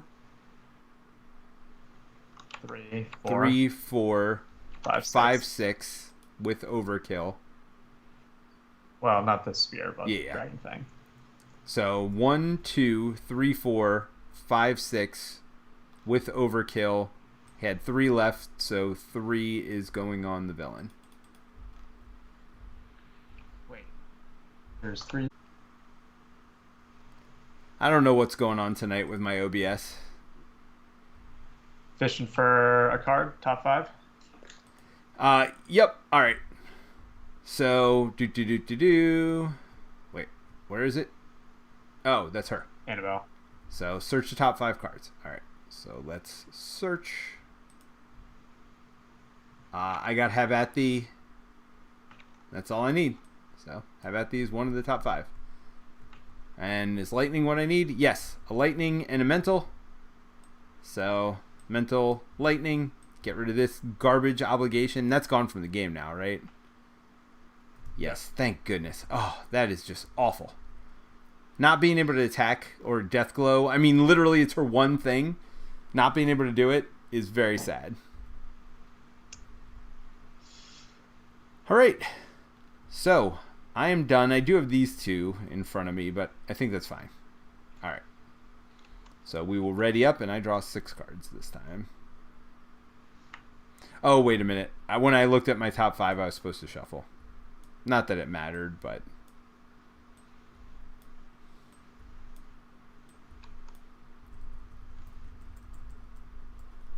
Alright, there we go. Alright, so where are you at? You're first player, so we are going to add 2 to the main. Or 3, because, yeah. Let's make sure this is... Get out of here, Odin. Alright, so then she is going to attack you. I will chump with Throg. Or... Is it really chopping if you have tough? Oh, look at that. That worked out. Boom. You would have taken 1, but you don't take any. And then I take... Well, you got to do... Yep, so she's going to scheme for 3, 4, 5, really, because of the plus boost. 6. I mean, it's not great. And then 7, 8. So that's a thing that just kind of happened. All right, go ahead and draw your encounter card. Cool. Do you want me ready? If Ultron Drones is in play, put the top 2 cards of your deck into play face down, engage with your drone. I mean, that's fine. I would almost prefer that. Oh wait, it is in play, right? Wait, if Ultron Drones is in play, which it is. It is. Yeah. How's this ever not in play? Like, I have no idea. I don't know why they put that. Engage with you as drone minions. Otherwise, discard 2 random cards from your hand. Yeah, no. You just put them in. So you're good. And again, we don't care because you're in inchangeable form. They're just really overkill. I mean, they're overkill fodder eventually. Not right now is the problem. There you go. Boom. Wait, he said obligation equals alter ego action. I am an alter ego. Oh, I messed up. Oh, yeah. I'm sorry. Yeah. Sorry. You are Ray J. Atkinson. What just happened? Discard an upgrade or support you control. Sure. Oh. Get rid of Valkyrie Spear that I should have never played in the first place? Yeah. I mean, it's not bad when I have another hand cannon in my hand, although I'm going to lose this hand cannon this turn, potentially. We'll see. We got some stuff going on here. Oh, gosh. Double mean swing? Dude, when I want that is when I have double mean swing in my hand. Oh, my gosh. I could have crushed this turn. I mean, I can looking for trouble also. Like, I don't think we mind extra minions at this point. Depends which minion you take. Well, that's true. But I mean, yours we don't care about, not even a little bit. I mean, I kind of care about them. They could be really good cards. Sure. All right, so we're all done though. Sure. All right. So do I looking for trouble this turn? And do I? You already have 2 minions in front of you, dude. All right, I'm gonna Annabelle. Look at the top 5 cards, right? Yes. Ooh, Flight of the Valkyrie. Seems. Yes, you definitely take that. Seem. I would prefer that vastly over looking for trouble. Yes. All right. So then I could just pay 2 for that. So I will pay my looking for trouble. And then am I not putting Spider Girl out then? I guess not, because I have too many allies already. So you only have 2 allies. No, I got 3. 3 allies? I got 3. Oh yeah. So I'm gonna put Flight of the Valkyrie out. Seems good. Cool. I'm not gonna heal because I've got godlike stamina in my hand. So I'll just use that to heal 2. And then I think you burn a mean swing. Bug's gonna do this. Okay. No. And then I'm hand cannoning. Oh, you're saying you should go to just put hand cannon in? No, I'm just saying you can use a mean swing to put death blow on, then you draw a card, right? That's true. You're not going to double death blow because you need to use one hand cannon. To get the actual do the overkill. You're right. Okay, yeah. That's a good call. All right, so death glow's going on this. Again, this has 1 damage on him, but not for long because I'm going to attack with my hand cannon, which will go away. All right, so that's 2, 3, 4, 5, 6, 7, mean swing, 8, 9, 10. Plus if I'll 11. So 11. So 10. He's on 1, and then 10 goes through. I mean, that's not terrible. And then wait. Did you want that mean swing, or you want to put your hand? I ready. I heal. Wait. Did you want that, or do you want the hand cannon? You're probably right. So 3 less damage. Yeah. Oops, I did 3 more damage. I mean, it'd be nice if it worked that way. Yeah, you're right. So instead of mean swinging, I don't mean swing, and then I can put the hand cannon in because I got 2 cards to pay for it. And you can hand cannon again. Oh, yes, because I'm ready again. Does I have minions? I mean, do we care about your minions? I mean, it's still. I can't put glow on. Still, if I ever. You don't need to do it though, right? Like you're not gonna ready. You're doing 1 less damage to get rid of it. I'm not doing 1 less damage because I got follow through. Actually. Yeah, exactly. So why would you hesitate? You're right. All right. So hand cannon gets used. So I'm doing 2 damage, 4 damage, 5 damage, 6 damage, 7 damage with follow through. So 6 to the boss. Seems good. Wait. Yeah. Oh, because I had death glow on that thing. That's why I was able to ready. Yep. Oh, and then when I killed that, by the way, I would have Flight of the Valkyrie when I killed the first one. Or that one. Doesn't really matter, I guess. To get rid of 5 off main. Cool. I'm gonna thwart for 3. Do you want that off main? I think so, right? We're not ready to get rid of this yet. I think we need 1. I'm gonna Power Man thwart for 1. Is Power Man now dead? No, I have team training. Oh, good call. I will. Oh, by the way, I attacked again, so Bug is. Clue. So I can search top 5. Yep. For an event.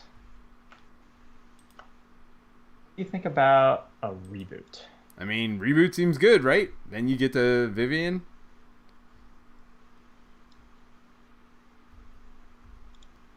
I mean, anytime you get to use Vivian more, it's good. I'm going to reboot. I mean, are you going to take 3 off of this? At 14, I feel pretty safe. We can start working toward this. So...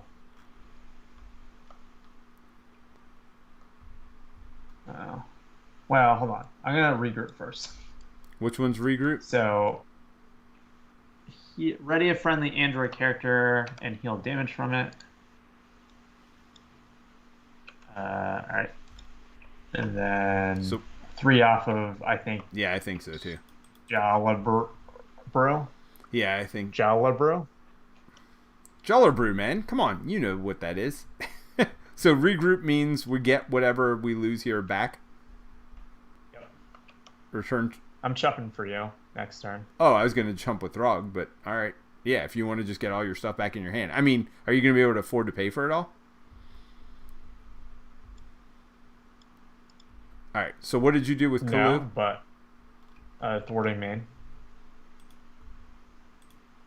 Okay. I was just going to chump because they're all at 1 health. Yeah.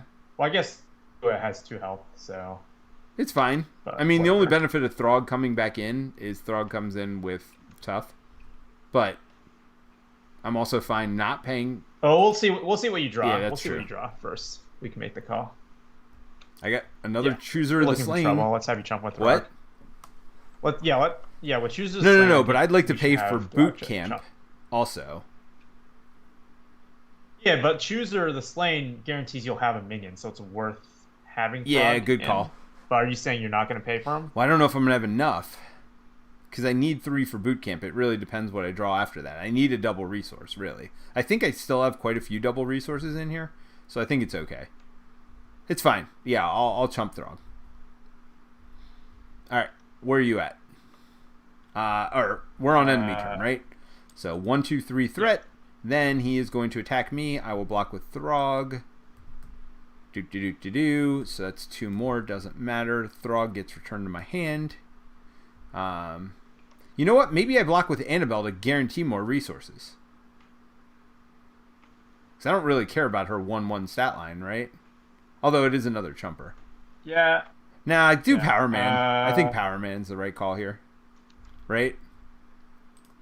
Yeah. Nothing, but still dead. I mean, I don't know if I'll play him, but it's still the right call. I mean, Power Man coming in with... Wait, you get it to your hand, right? All right. Because of regroup? Yeah. Come on, let's get some... Yeah, hopefully get some more we almost want... more enemy attacks. Yeah, attack again. Well, you could chump with these, by the way, if you want to. If you just want to get cards back in your hand. No, they have... Well, Vivian, but they have too much health. No, they attack for 1 each. I mean, I know you ignore it, but you could choose to block one. With No, but Vivian would do it, but he actually has 2 health left. Right. Well, that's what I'm saying. If you want to block with Vivian. Oh, so I could have done it the other way. Yeah. Sure. Like I would have chumped with Kalu then, and then Power Man would take 1, I guess. Oh, so you can get Kalu back in your hand too? I mean, are you going to pay for all this? That's the problem. No, but I can pay for at least one of those. Okay, so right. Kalu block the boss. And then Power Man blocks one of these, and then are you going to block the other one with Vivian or no? No, I have rebid in my hand, so there's no reason to. So the other one you just take yourself, but because you're intangible, you ignore the damage. Yeah. All right. So let's flip. Place 4 threat on each side scheme. That's not the worst thing in the world, honestly. Did you like cards? Really, I just liked runs. I mean, I could just Deathglow down the line, not pay anything else, just literally only pay to Deathglow over and over again. By the way, that's not happening with this hand I got, but all right, so you're first player, right? Yeah. I mean, the good news is, again, intangible, none of them do anything to you. It's literally a nothing thing. All right, so regroup is gone, by the way. Dancing control seems super useless for me. After you change forms, yep, so use it as a resource. See, I don't mind using stuff as resources. Well, here's the problem. You can't use Vivian without killing her right now. So the reboot, you only get the heal benefit from. Actually, you could make the call. Yeah, that's what I was thinking. Yeah, that's sweet. So I'm thwarting. Thwarting for 3 off of this thing or off of main? Annabelle can get the last one, by the way. If you get 6 off of this, I'll just get the last one with her. Okay, let's do that. Let's kill her. All right, so 1, 2, 3, and you get rid of Annabelle. You're making the call, paying for it with strength to get Vivian right back. And what are you going to do with her? Yeah. 4 for another 3. Okay. And then you can reboot. I wonder if I should get Clue in. Probably, right? Are you going to reboot her or no? Or you don't care? I still have enough to reboot. So wait, Clue goes in, not to your discard. Yeah. Top 5. So speaking of White Russians, Clue sounds like Kahlua. So there you go. White Russian is, I think, milk, vodka, and Kahlua, I believe. I think I've taken Inspiring Presence. Sure.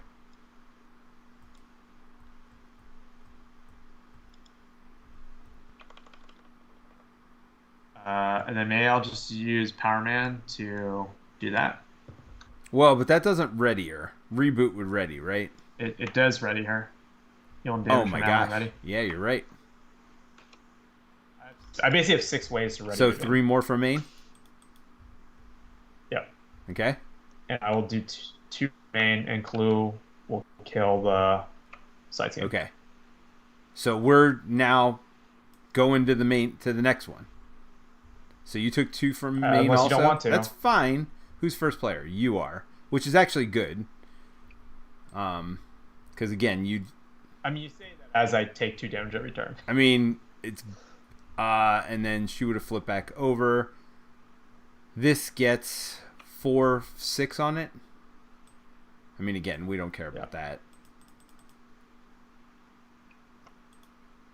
And then I draw a card. I get encounter card, right? Oh, and then this goes to victory display. What does it say? Does it say deal each other player? Yeah. Okay. This is the one where each player gets 1. Nasty. Well, because nobody's getting a minion, right? Like, that's why. Yeah. But I mean, the bottom line is then all we have to do is kill. Oh, she immediately gets 6 more health, though, right? Yes. Yeah, that's a shame. So, I mean, I think we just worry about doing this and not flip her over and just flip her at the end, right? And just try to kill her right at the end. Are you following what I'm saying? Or no? Yeah. Yep. All right. Does this come in with tough? Of course, but it doesn't matter because I've got Bug. A bug in her side? A thorn in her side? Yes. Bug is freaking great. Bug isn't great. Bug is great with Energy Spear. That's so fun. Jay says it's not useless. Helps you plan your hand. Get those good events back to your hand when you're in the correct form. Also, thins your deck trigger when ready. Well, we're saying it's useless. It's not a useless card. It's useless for his deck because he is not switching off of Intangible. Oh yeah, it's useless right now because I am not switching with this many drones in front of me. And then he says, Destiny can. He says, don't underestimate its ability to time your form change. It's a great card. It's just not great because you are our only threat mitigation. I am literally just hitting. I'm just a. Well, I can throw on the other side, but it just. I think. When did this come out? When did I get the? Oh, when we beat the scheme. Yeah. I could shuffle that back in just since now. I looked at it. That was stupid. I don't know why I looked at it. That's fine. All right. So let's. So this is where you show the. So let's start with Bug. Doing 2 here. 3 here. Sorry. Wait. Do you want to pull your minion first in case you get a minion with tough or something? Or are you doing choose the slain, not pull, right? Yeah, chooser to slain. I'm pulling out that little weakling. 3 health, dude. Again. Yeah. There's only one wimpy enemy in this entire deck, and it might be in the library, or it might be in the deck as well. Well, do you want to pull it while I keep looking at what's going on? Thank you. You want Ultron? You can pull Ultron. Actually, hold on. I shouldn't have done that yet anyway. So hold on. I draw 2 cards. Let's do that first. Sorry, I did not attack yet with Bug. This is all still there. Yeah, no, I'm not pulling Ultron out. Thanks for your consideration. I don't think we need Flight of the Valkyrie at this point, right? No. So I'm going to get rid of Looking for Trouble. I'm getting rid of Flight of the Valkyrie, which is a lot of my threat mitigation. I'll get rid. Well, no, you might as well do follow through first, right? I was going to get rid of follow through to boot camp. Okay. So now everybody's. And then are you basically playing Throg? I don't know. If I play Throg, I can't Deathglow. That seems bad. So I think I'm just going to hold all this stuff. Throg might be. Well, chase them down will be what I Deathglow with, right? We don't care about me thwarting. So chase them down. I will Deathglow my minion. Okay. Yes, and then I'm gonna do the. Well, hold on. Am I gonna kill this one? I might kill this with mean swing. Think so. Well, you're doing this first, right? Well, all right. So I Deathglowed this. Yes. So let's go. Oh, because I draw a card too. That's right. I'm not overkilling because I need my hand cannon for this one, I think. So I'm just gonna kill him. So you do 4, so you need to do 8. It's fine. I'm readying. Draw your card. I heal 1 and I draw a card. Oh, another chase them down. That's fine. Because now I'm going to put this over here. Are you playing Throg? No. Nope. Throg hits for just as much as your mean swing, and then you get an ally out for what it's worth. But then I can't Deathglow, is the problem. Oh, I see. Yeah. Yep, I'm good. All right, so this is going to do 4 now, because she's Bug is 1 attack, plus 2, plus boot camp. So that's 4 damage. Right? Mm-hmm. I could do another 2. I mean, why not, right? With Annabelle? Just to really overkill the crap out of him. So that's 2 more. So now he has 6 life left. And I think I go big or go home, right? So I attack again with my hand cannon and mean swing. 4. So that's 2, 4, 6, 7. Definitely already killed it at that point, so that's 8. Right? Yep. 8 damage. Alright, so 6 kills it. Which means I get to ready again. And 7, 8.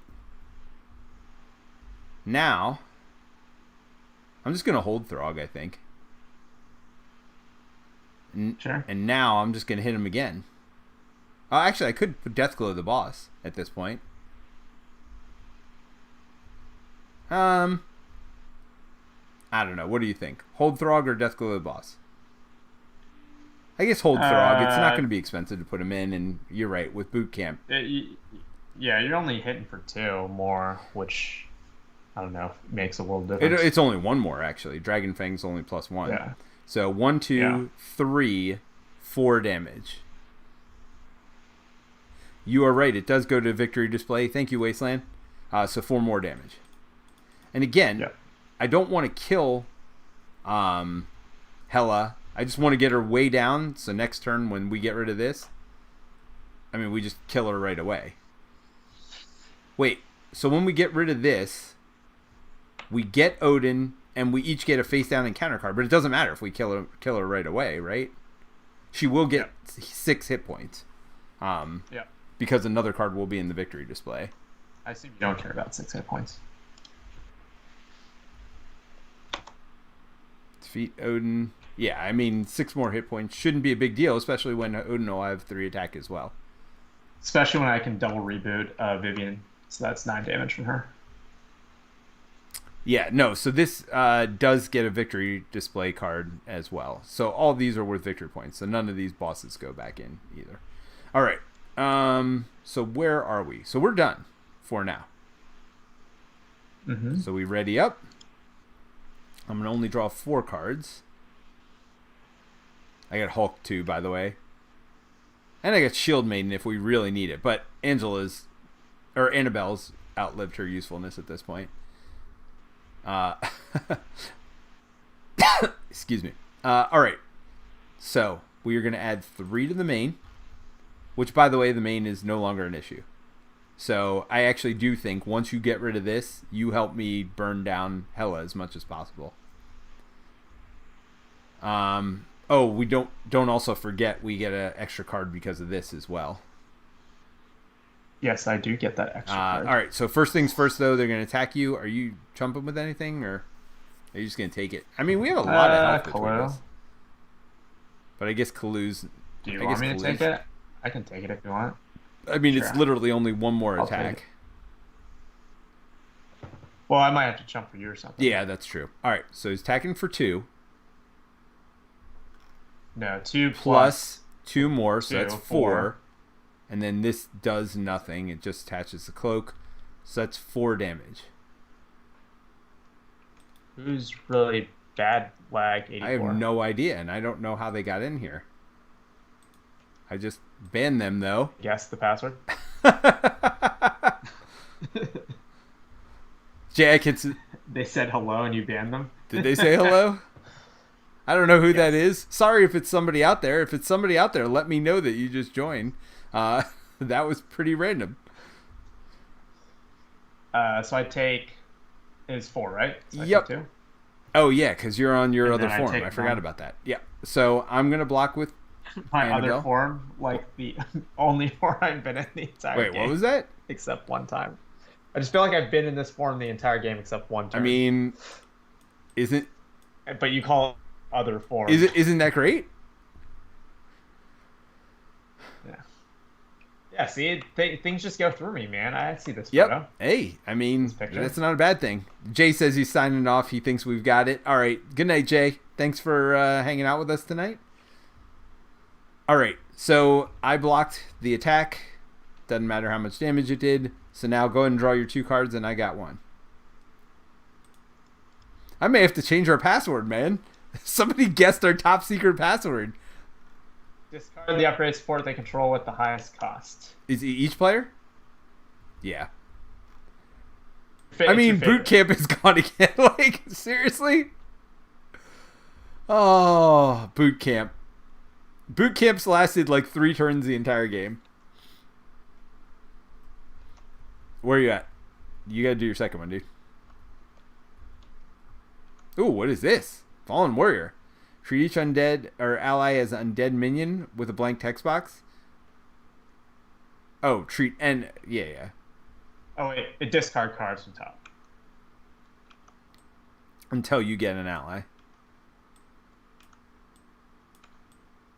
Solar gem. Oh no. Wait, does it just get surged then? Well, no. It's just I decked. So you're surging because you decked.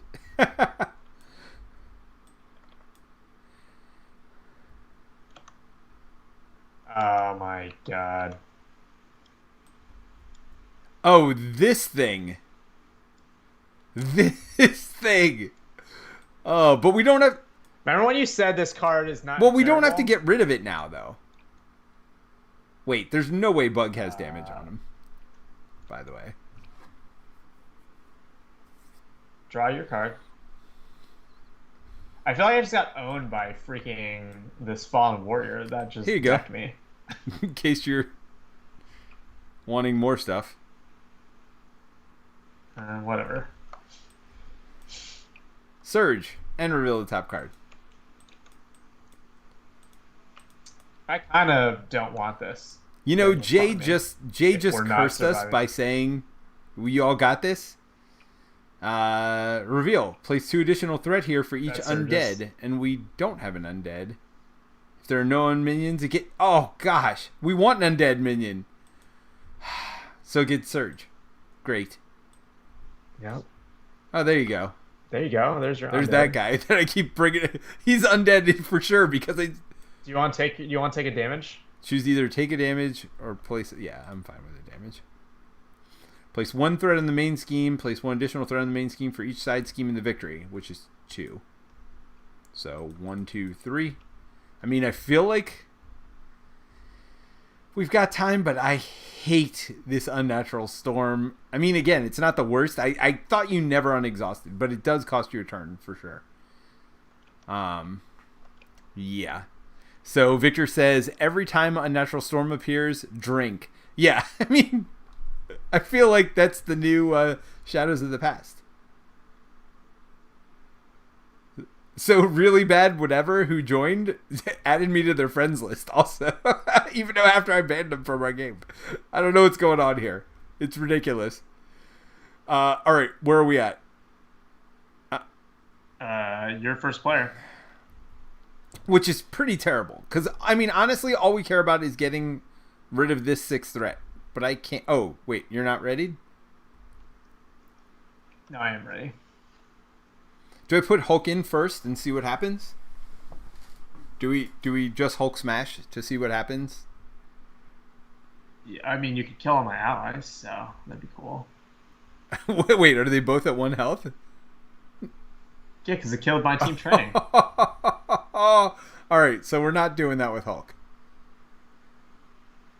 You could if you want. I mean, I got a pistol. I can start shooting your allies. I don't think they're not your allies, your drones. I'm sorry. Drones. What are we gonna do about this? I mean, I guess nothing this turn, right? Is the bottom line. We just have to wait another turn. How are we getting rid of this card, dude? We don't need to. Why do we need to get rid of it? As soon as you get rid of this, we're killing the boss, and the game is over. How do I get rid of that if my main thwarting is through allies? Well, you'll have them back next turn, right? Now. We could both just thwart for 3 this turn, get this half dead. Correct? How am I thwarting for 3? You thwart for 2, I thwart for 1. I guess I should kill mine. But I don't care about 1 more damage, do I? Oh, I can't kill the boss with this in front of me. Yes, I do care about that damage. Alright, so let's do this. I'm clearly killing this guy. I can't ready, but I can heal and draw a card. Is that worth it? For 1 card? I don't know that I'm going to be able to pay for more than 1 thing this turn. So, yes. Putting the Death Glow on him. Then, I'm going to attack. Should I get rid of this thing? I mean, I don't know. Does it matter? Oh, you don't block the damage. Oh. Yeah, we're in trouble here. A little bit. So I'm going to put my gun out to at least shoot 1 of them. Well, either way. Alright, so I'm killing mine. I do 2, 4, 6 damage. And this is going to go away, sadly. It's fine. 7, if Hulk kills all my 8. stuff, then I can at least bring Vivian back. So fucking kill all my stuff. Alright. Well, I do 8 damage. Oh, because if Hulk killed everything, yeah, he would kill that too. So wait, are we doing that then? So I'm not doing this attack then. If I'm bringing Hulk in, I'm not doing any of what I just said. Yeah, just bring Hulk in first. Yeah, because Hulk would kill all of your dudes. Well, and he would kill Vivian, and I can make the call. All right. So I'm doing this and this to put in Hulk. Then Hulk's going to attack and smash this dude for 4. Because I got nothing else I can attack with him. So pull a lightning. Or a wild. Okay. Make the dream happen. No, of course not. He's just going to go away. Okay. Alright, so that was probably worst case scenario. There. Yeah. Because now I don't get my overkill stuff. Well, I could just kill 1 of yours and do the same thing. And it'll just do way more damage. So yeah, I'm going to spend my pistol, put this on 1 of yours. And do the same thing, right? So it's just going to be more damage to the boss. Alright, so it's 2, 4, 6, 7, 8 to this. Which does that. And oh no, 7 kills her though. And we don't want that. Right? Yes. So, never mind. Put it back. Well, I'll still do the death glow, I Run it guess, back. to heal 1 and draw a card. But I just won't use hand cannon. Do the overkill. Okay. I mean, because I'm just replacing the card anyway. And I get to heal. Oh, this is... All right. That didn't work out I don't have a great nearly turn. as good as we wanted. All right. I don't have a great turn, man.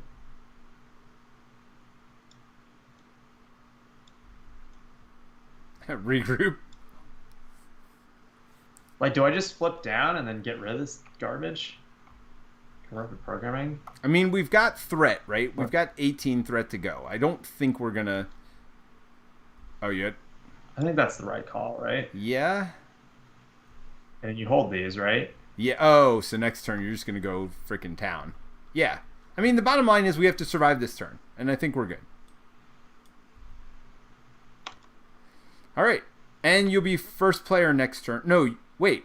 Why were you first player this turn? I was first player this turn, right? Yeah, I just forgot to take the marker. All right, I'm getting rid of my horsey horse. As much as I'd like to ride that pony, it's not going to happen. I mean, the pony would have been nice because you can remove 5 off of this. But wait, too why? late now. Could I remove 5 off of that? If you killed something. Wait, what? It Oh, just no, gives me the 4 horse is health. the- Oh, no, yeah, no, Oh, no, not the not that horse. No, this is the one that just gives me 4 health, and aerial. Sorry. I thought you were talking about flight, and I was just like, flight sounds amazing right now. Wasteland says, Durger, Valkyrie's punching bag. Yes. Yes. That Durger definitely just keeps coming back just to get punched again. I mean, he's truly undead, though. I mean, let's be honest. He just doesn't care. All right, so we're adding 3 to the main. Then he is going to attack me. You blocking? I'm Clue? Yeah. Do I do clue? Yeah, with clue. Okay. Now, some stuff happens here. Because... Yeah. She gets an extra boost. So after she schemes against you, she's going to get the extra boost. Which hopefully doesn't matter. So... Yeah, it's going to be a little tight, for sure, if we So don't kill her next 2, turn. 3, 4 is her base 5. 5. Plus 1 is 6. And what does it say? The villain is attacking? No. 1, 2, 3, 4, 5, 6. I mean, it's not going to be tight next turn. It could be tight right now. Oh, no. We go to 36. We had 10 more. Okay. Another 3. Oh, my gosh. Oh, my gosh. Terrence. Yeah, that's what I'm saying. This is like last time. And I get 2 cards, by the way, because of this stupidity. Yep, that's like last time.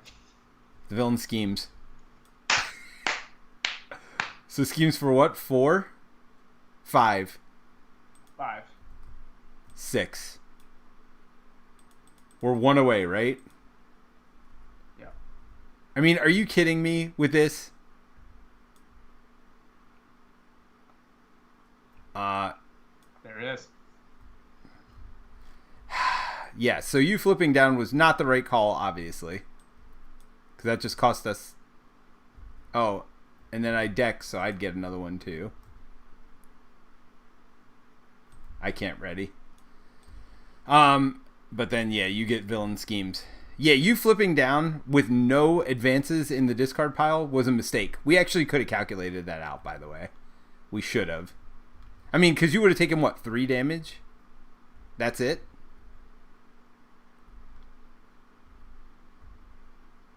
Hello? Yeah. Yeah, I mean, I think we... No, we would have been at 35. Oh, no, because we would have had 3 less. Yeah, I mean, you could have chumped for 1 more turn. So what were you trying to get rid of? Oh, the thing that just blanks out your boxes, which yeah, didn't really matter. It's fine. It's fine. Everything's fine. Victor says, K. Atkinson cursed you! Or he cursed you.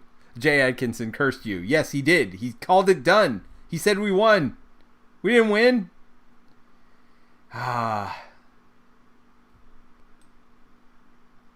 Yeah. Yeah, I mean, we literally went from, what was it, 10, 12? 17 to 35 this turn. Now, I mean, granted, we knew we were going to get at least 8. But, I mean, we were so far. We weren't even halfway there. 2 advances to lose. Terence, you're killing me, Smalls. Not you, just the game. It's killing me. All right, let's get to... honestly, it's this card losses the game for me. Well, I mean, we would have won a turn earlier without Unnatural Storm. But no, that isn't what lost us the game. We were literally winning this turn. Right? I mean, there was nothing stopping us from winning if we didn't get 2 advances and a whatever. All right. Well, let's start our post-stream discussion. Is this a good place to start? Or are you still fuming on the inside, Terence? That's fine. You make bad choices, right? I mean, whatever. It is what it is. It's a card game. There's going to be some luck. We didn't ever check for advance. So, I mean, we should have. That was on us. Before making the call, we were just trying to rush because we thought we had it won. And that's the thing. So, how do you feel in situations like this? So I feel great because I think there's definitely some games where you have that Jay Atkinson moment where you're just like, I'm just going through the motions. And I feel like as much as people hate advance, like it feels cheap. I feel like immediately when you get it, you're just like, you feel really upset. I think it's like natural reaction, but I didn't feel bad after the first one. It was the second one where we went, But she also has other cards that can do it too, right? It's not just advances. Which I think is what happened last time. The other cards are worse too because it's like she gets like plus scheme based on number of side No, but it's just 1 + 1 per side scheme. So that would have only been 3, which still would have killed us in this situation, by the way. Yeah. She definitely has like multiple ways to put threat on there. And so I think it's just like, Well, so here's the thing. It's not over to the fat lady. So here's again, we have 50 post-stream discussions this week. Maybe we table some of them. So here's the thing. If you had stayed up, and worst case scenario, they got multiple attacks on us, and we lose all our allies, right? The worst thing that happens is one of us dies. You don't really lose the game from that. We weren't both going to die this turn. Right? And with you having regroup out, we could have actually just chumped our allies away. I would have lost the energy spear, but who cares? Right? So worst case scenario, had you stayed up. I mean, it's an interesting discussion, right? Worst case scenario, if you stay up in that situation where you've got 1 turn to win, you're going to win the next turn pretty much no matter what. The right call may always be to stay up because you're not going to lose the game if you stay up. Yeah.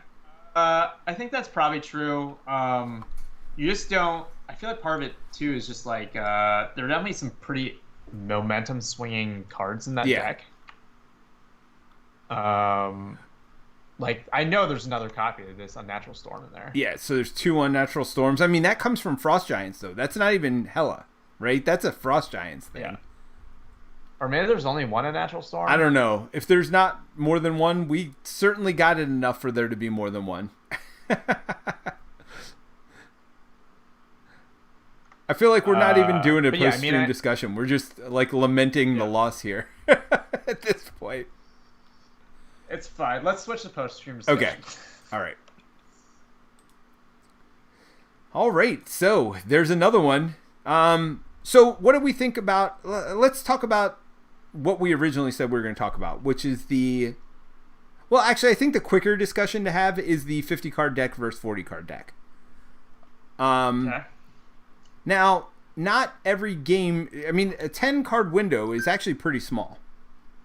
Right? Like, some games, it's like you can go from 40 to 60 or whatever, where there's a... That's you're talking about, if you're talking about Marvel Champions turns, that's a two turn swing. As far as 50 cards versus 40. If you're drawing a 5-card hand. right? You're talking about 10 cards. Is Yeah, so it gets you an extra 2 turns. So what is 2 turns worth to you, Peter? Well, so here is if you want to just map it out. Well, here is the reason that I think 50 card decks aren't always bad. So number one, several things I consider here. Number one is I didn't want to play all my Valkyrie cards. Now, I think for certain heroes, Hawkeye specifically, he wants to keep playing his cards over and over. He's not going to want to use the other cards. But about half my Valkyrie cards, so we were talking about it with Brant this week, and no matter which way you do it, whether you use your Death Glow to put on a minion, then half of your cards are dead because your defense card's dead. And what were the other 2? There were 2 other cards that basically you're not going to care about. Spear? Yeah, the spear is dead because you're never going to block if you're... No. Spear is dead if you... Right, because you never want to block because you want to keep killing minions, right? So Spear is basically a useless card if you put it on a minion. And then what was the other one? There were 2 other cards. Visit Valhalla? Which one's that one? The one alter ego, you can search for a Valkyrie card in your discard. Yeah, because you're never going alter ego. But I thought there was another one.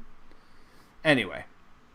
Annabelle's pretty useless because you're not flipping. Yeah, there's a lot of reason. That being said, it helped you have your obligations. So. Well, yes. Which actually worked out this turn. It's like, yeah, it's pretty. You got to use it like 2 or 3 times, so it's actually pretty good. I think it's really only the 3 cards when you're talking about defense. Those other ones. Oh, the defensive ones. That's the ones specifically because you're not going to get plus D.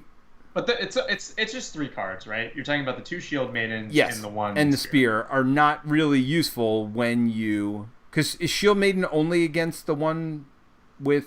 No, you just get more defense, Right. So actually, Shield Maiden's not totally worthless. I mean, who's defending for... No, the enemy with Death Glow attacks you, by the way. So yes, so Shield Maidens are only if you've got it on the boss, really. I mean, you can use it, but, I mean...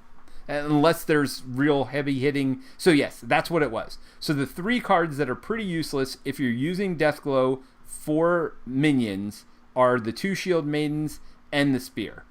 Which gives you the extra defense against whoever has it. Because again, you don't need extra defense against a minion 99% of the time. Plus, you never want to block anyway with Valkyrie, it feels like. That Spear is really only to help Shield Maiden.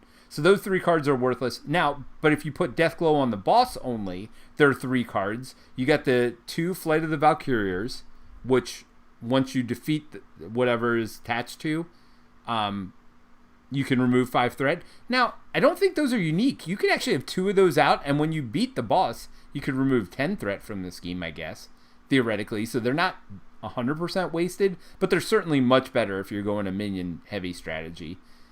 And what was the other card we said is wasted? Have at thee. Well, that's I mean, it's not useless, but you're definitely getting more mileage out of it. Oh, for the overkill part of it. There was another card I thought also that... it's Valhalla is the other one.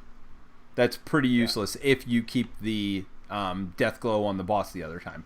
But Valhalla, it's not gaining you a card.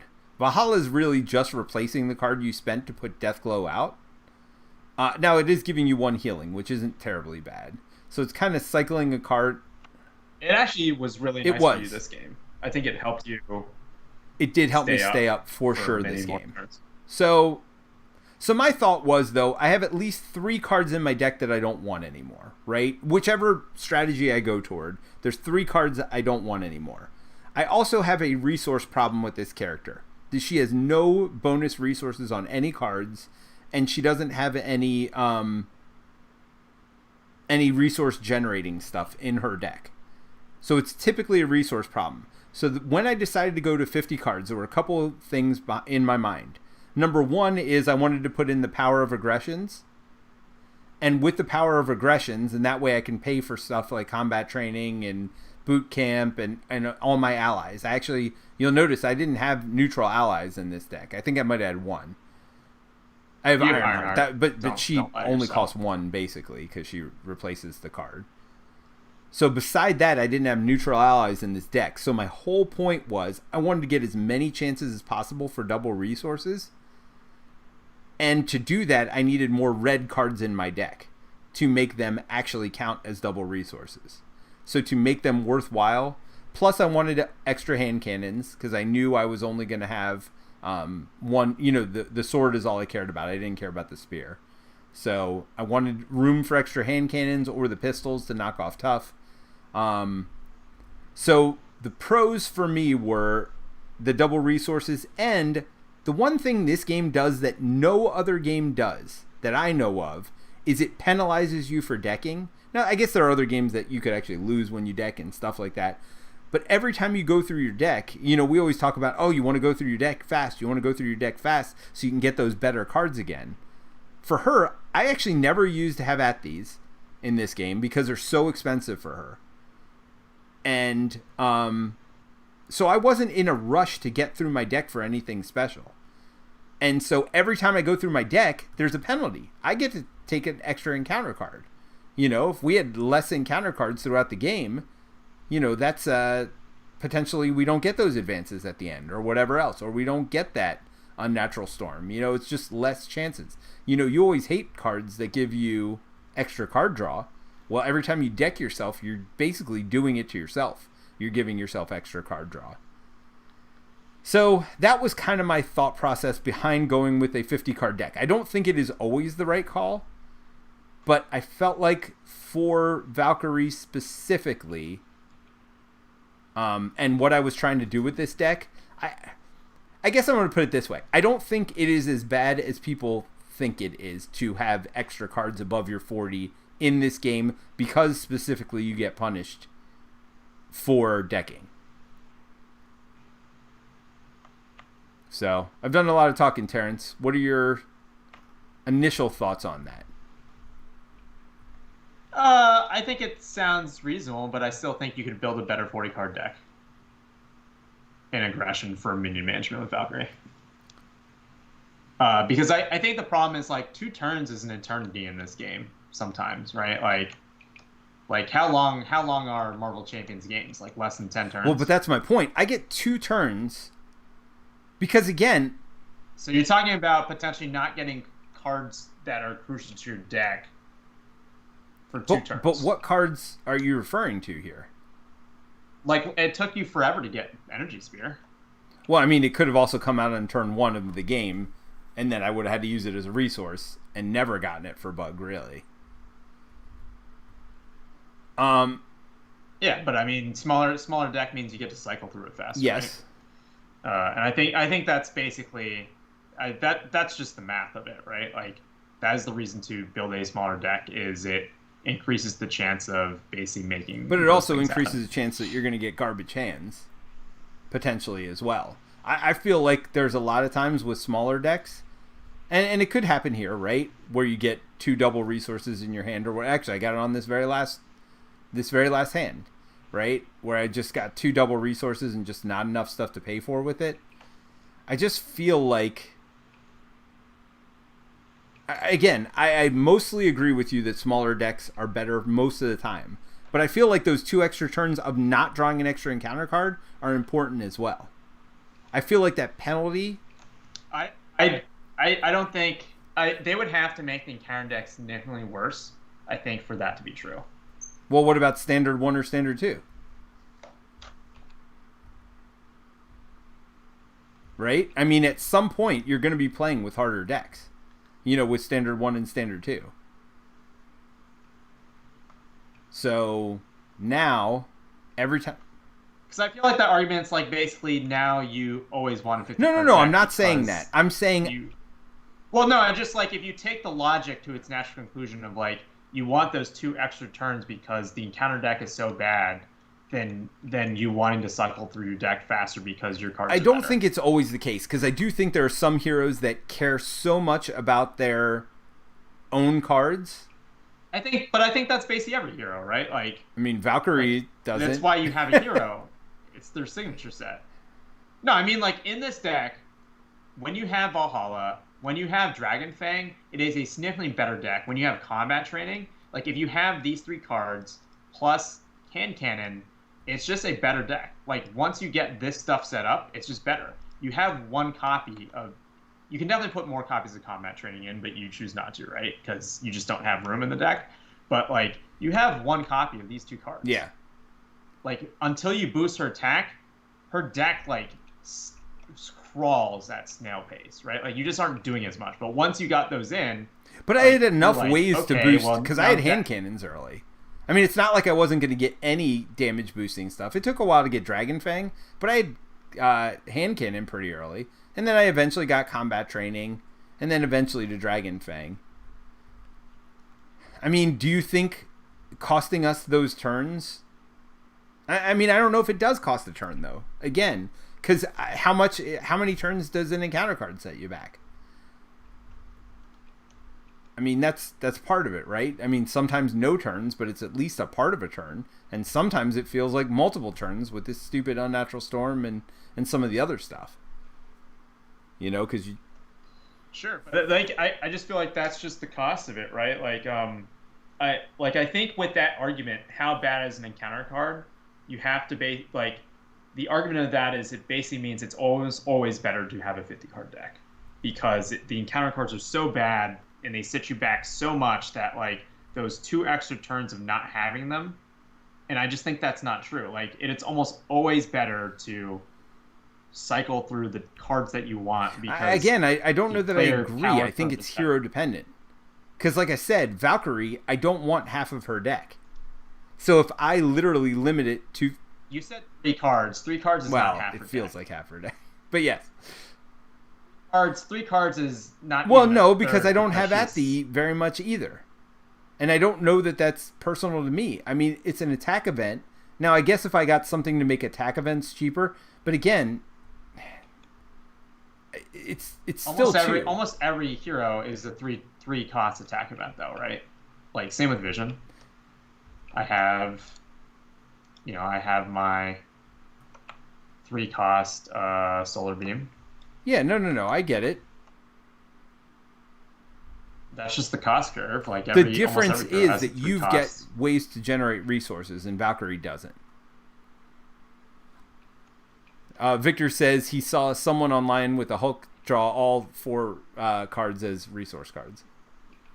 Like 3 double resources, I guess, and 1 that's specific to whatever aspect it was. Yeah. Well, I mean that's sure. Just a card game. Welcome to RNG. So you don't so you think there is no situation where a 50 card deck is better than a 40 card deck?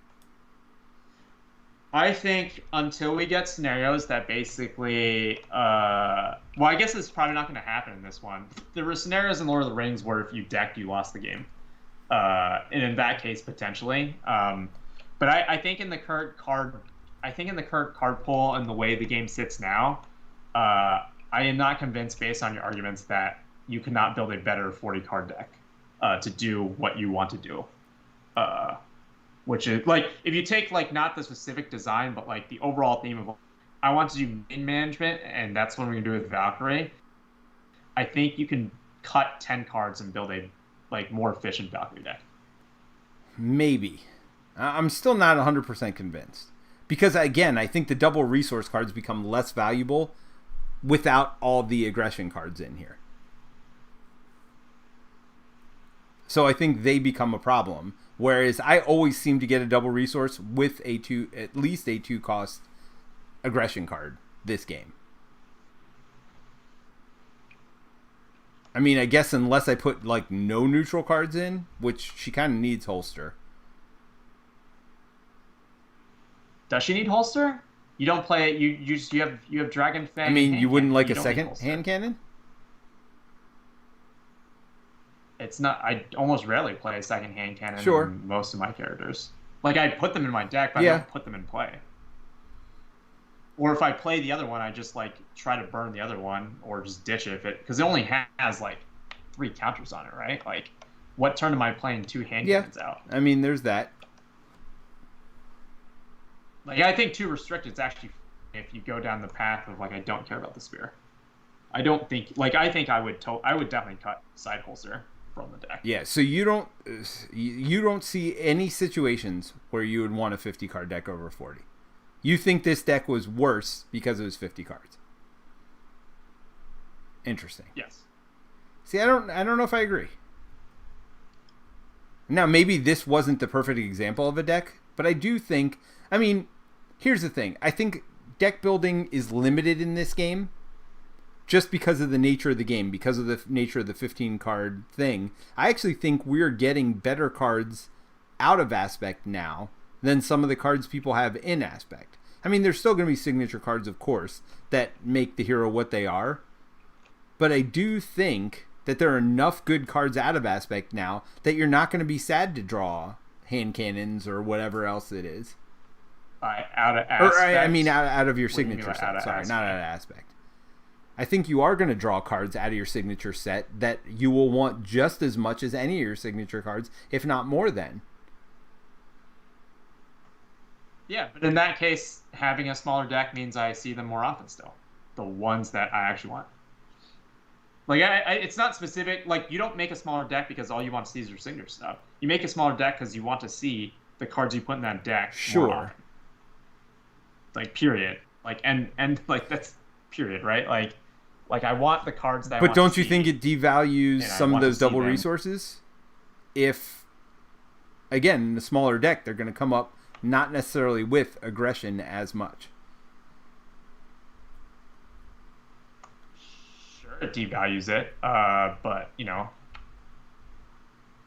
it does mean I cycle through my deck more often. I don't know. I thought it was worth the discussion at least anyway. I mean, again, I also don't want to say there is only one way to skin a cat in this situation. Like, I'm building Valkyrie very different than other people built her. You built Vision very different. It depends who you're playing with and everything else. I don't think we should limit people's imagination as far as what they can build. So are you thinking that heroes with these cards that go out then are just automatically better because you get to build smaller decks? I don't know if they're automatically better, but it's definitely an inherent advantage to some degree because your deck is thinner. So for you, the smaller the deck, the better. Definitely Spectrum for sure has a huge upswing. Yeah, so she only has to build a 37 card deck is what we're talking about here. Just specific. Yeah, which is kind of crazy. And when you consider 15 of those are still signature cards. Yeah, because I mean, like you're saying, like some of the Aspect cards are super strong. Like for sure, one of the best cards in a protection Spectrum deck is Ever Vigilant, the card that lets you ready and remove 2 threat, right? And so having a smaller deck there allows you. I don't think like deck size is everything, right? Because like it also depends a lot on the hero and the signature set. Like if you could legally build a 30-card Hulk deck, that doesn't make him better than like a 40-card Iron Man deck, for instance, right? Like he's just not in the same power curve.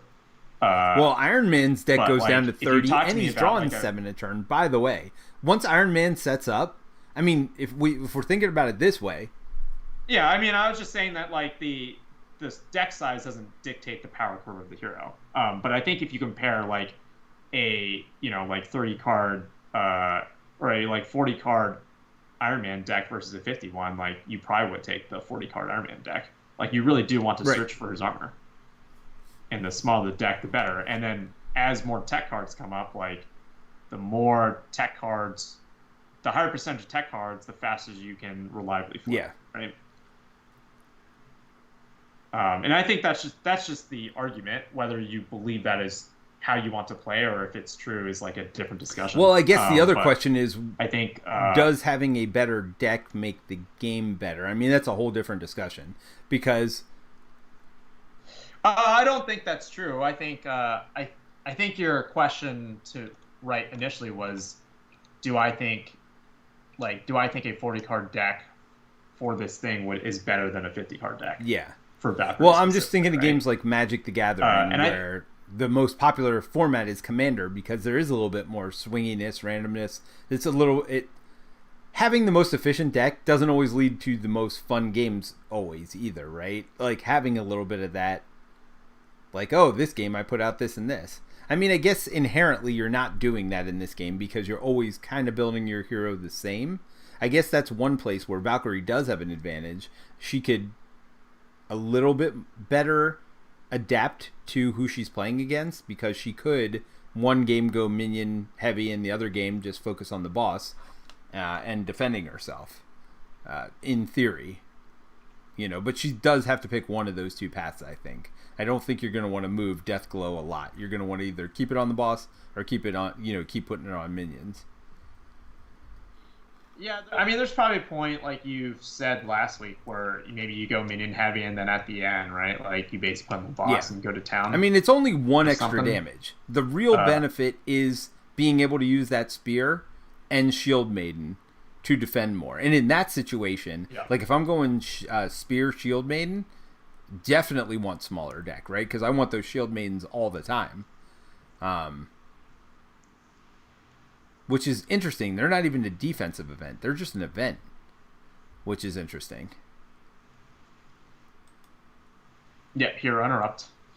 Yeah, I mean, I even think for the thing, like, I even think just trimming a few cards here still allows you to get, like, even the ability to play, for instance, like some of the allies you want. Well, and I did put more allies in this deck intentionally, knowing that it was a bigger deck, right? So I did scale things, knowing the size of the deck that I was going for.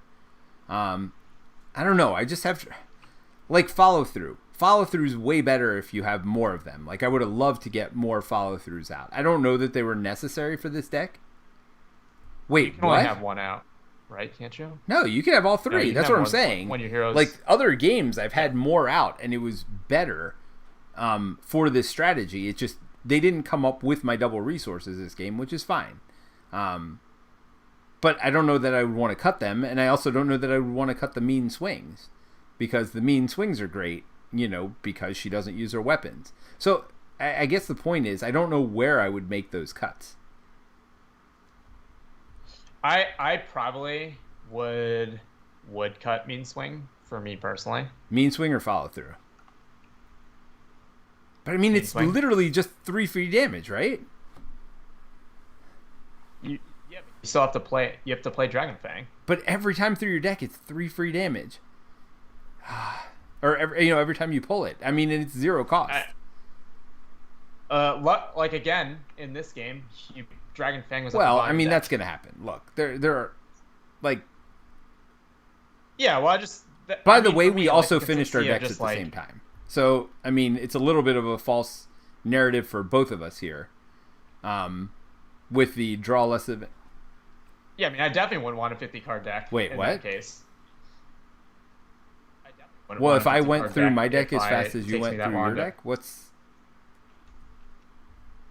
I guess I could have gone through it faster, is what you're saying. The problem is I wouldn't have been able to pay for as much. Yep. Like, you say going through it faster as if it's a better thing. If you have stuff you don't care about paying for, then it's not necessarily a better thing. And her deck's interesting because it's a 50-card deck the first time through, but very quickly, like Bug, Spear, Follow Through, her Sword, Valhalla, those cards are never going back in your deck. Combat Training. So, I mean, very quickly, it becomes a 40 card deck. Side Holster. You know what I mean? So, very quickly, it does, like, second and third time through, it's no longer a 50-card deck. It's much smaller at that point. I mean, that's literally true of every. Well, I mean, no, right? there are many decks. Like, your deck doesn't have a whole lot of attachments. It's like maybe a 35-card deck the next time through. Or whatever. But you're not putting... Well, I just mean, like, by default, of course, your deck will always get smaller. Yeah, because you're going to play a few things. I don't know, and this isn't really a 50-card deck anyway, because of Deathglow. It's a 49-card deck. So there. Have at thee. Bahamut says that's what Lockjaw's for. So, I mean, you want Lockjaw in your discard pile. I guess he's talking about those hands where you just get a lot of double resources or whatever. Yeah. Yeah, Lockjaw is great in Hulk for that very reason. And he's fist. Yeah, I He's mean, fistable. Lockjaw is great in a lot of situations. But yeah, I mean, I didn't need Hulk in this deck, right? The only reason Hulk is in here, and actually, I got the worst draws ever because I don't have that many mental resources in. I literally drew mental on him twice, though, which is ridiculous. Yes, it's not built around not getting mental, but I mean, you have like chase him down, choose the slain, Ironheart. I mean, Hulk was really in Follow-throughs, here for more blockers. Angela. That's what he was for. Because I have noticed that Valkyrie does have issues sometimes with keeping her health up. It was fine this game because we had double, you had blockers for me as well. But I've definitely noticed if I don't have allies in front of me and I don't want to sacrifice Bug, which I almost never do, it can be a problem. So Hulk I almost put Blade in as well. And Blade's terrible for her. Just because paying a resource, she just doesn't have extra cards any turns. Or very few turns does she have extra cards to pay for him to attack. So I just almost put him in as a blocker. But the only reason I didn't is because he was a neutral card, actually. Because again, I wanted those double resources to help me pay for all my aggression cards. So, but if he was... if he was an aggression card, he definitely would have been in the deck instead of something else.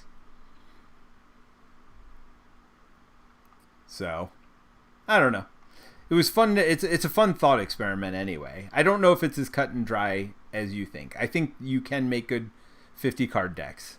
I mean, the whole point of this also is, how about 41 cards? How about 42 cards, right? I don't know that every deck is at its optimal at 40 cards. Would you... Or you think literally there's always a more optimal 40-card deck than you can get with 41 or 42 cards? I mean, it's just like it depends how much you want to math it out, right? But I think like if you want to optimize seeing the cards you want to see more often, then the smaller the deck, like technically on paper is better, right? And if you don't think that is the optimal thing, then well, what about flexibility though? Then so for example, I could build a more optimal deck at 40 cards potentially for doing one thing. And again, maybe for multiplayer that's important. But certainly for solo, there's certainly times I'd rather have... So for example, when I build a Justice deck, that one card that removes 6 threat can be a life and ignores exclamation points, can be a lifesaver. But I'm not playing it every turn. Sure, it's one card in a 41-card deck, but you also have to draw it at the right time. Although typically you have 1 or 2 turns you can draw. Like that... It's not always... I mean, typically it's not... Or when you draw it also... Well, I guess no, you've already chosen what form you're going to be in before that. It's like, yeah, I mean, you're basically RNGing the luck on it, so... at least I have found in my, like, many plays of the game, like, sometimes I'll throw in a one-off card of that, but like most oftentimes I never play it. And usually if I cut those cards, then I get a more consistent deck. And that's usually how I get to the decks that I bring to well, sure. Right? Or I mean, like this is the first time I've come with more than like, 40-card deck, to be fair. But I thought it was worth the thought experiment. And I'm still not 100% convinced that you can't make a 41, 42, 43 card or even 50 card deck that's just as efficient depending on the hero and depending what you're going for. So for example, let's say I put in a card that works really well with Avengers and I got a bunch of Avenger cards in or whatever, whatever keyword, whatever the free resource is, and I can maximize that and make it more worthwhile. Like, I think some of those synergies are better than just getting to certain cards faster. Yeah, I mean, then the question... But, I mean, it all comes down to, like, then should you cut... Like, if that card is actually that useful, should you cut something else from the deck, right? Like, for Valkyrie, that was my point. I can't cut my 15 cards. And, No, but like you can cut something else, and like there's almost inevitably another card you can cut, no matter how hard it is. That's like the joy and pain of deck building. It's just like there's always some fat somewhere, and you have to make really hard calls. Like having like been doing deck building and Lord of the Rings, like for 7-8 years, like there's always cards you would love to have, and then there's always stuff that gets cut off the table, right? Like it's like in the beginning of this game when you always put Lockjaw in your deck. Like cutting Lockjaw has nothing to do with whether Lockjaw is a great card or not. It's just like you have to make some hard decisions, and that's just what it comes down to. Yeah. I mean,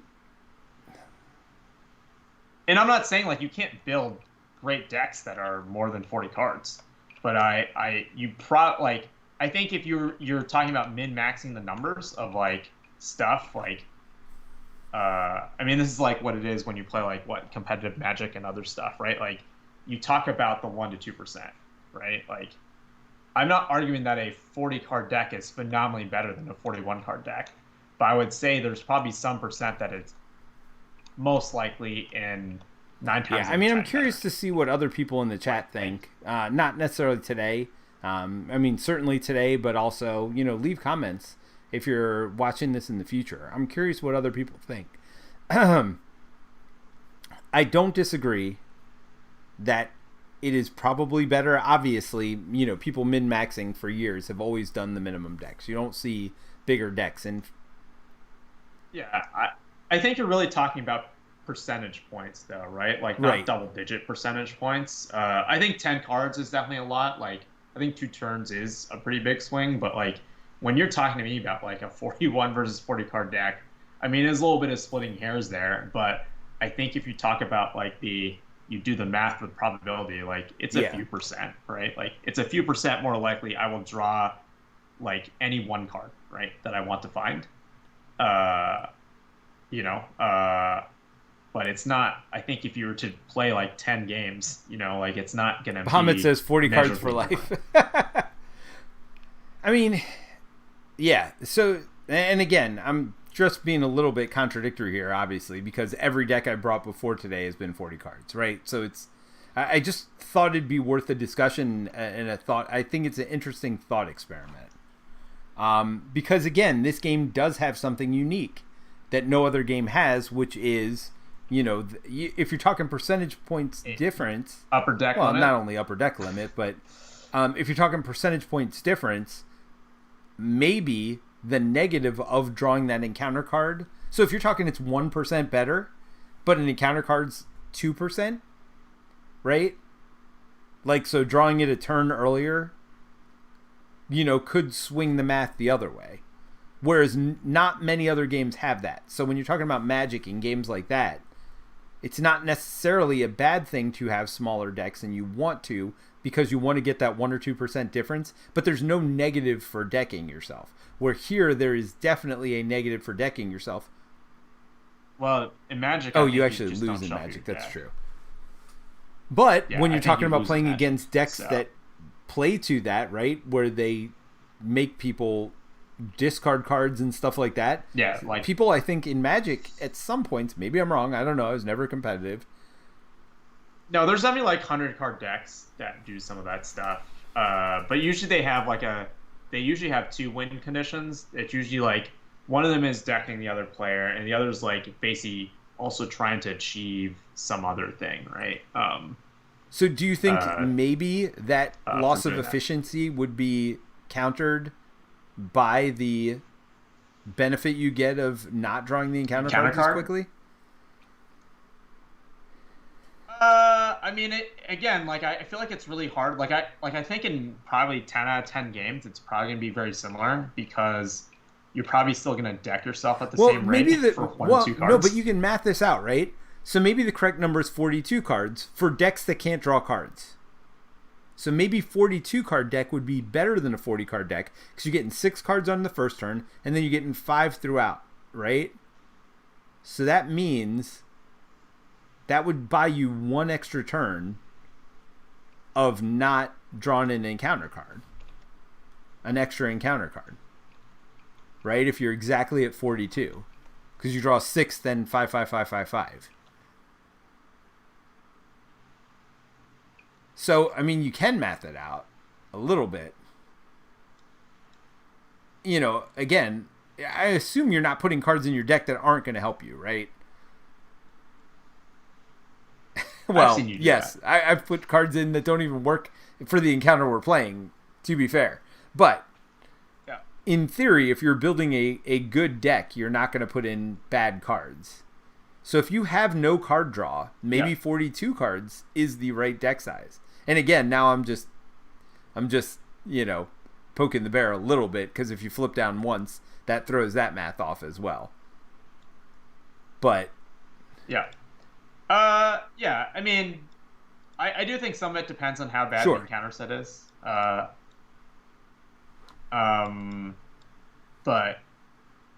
yeah, I mean, I think a lot of it too. It is really dependent on heroes or your deck needing certain cards, right? Like if you really need certain cards to get your deck online,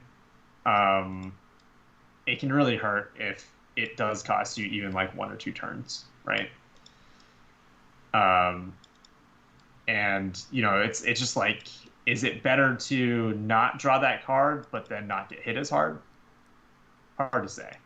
yeah, I mean, I think most people probably optimize for the thing they can control, because they're usually not building against. I was about to no, say, that's not yeah, always you true for us, tend but, to. like, And I mean, I think other people do too. And I know I've said stuff in the past about other streaming channels, and it was never meant to be negative, by the way, building specific decks to go against certain heroes, just so they blow them away. And actually, I think that's a good thing, because that way it shows the power of those specific heroes. A lot of times we'll do counter things here, like, somebody who wants to flip, we'll put him against a villain that doesn't want him to flip, right?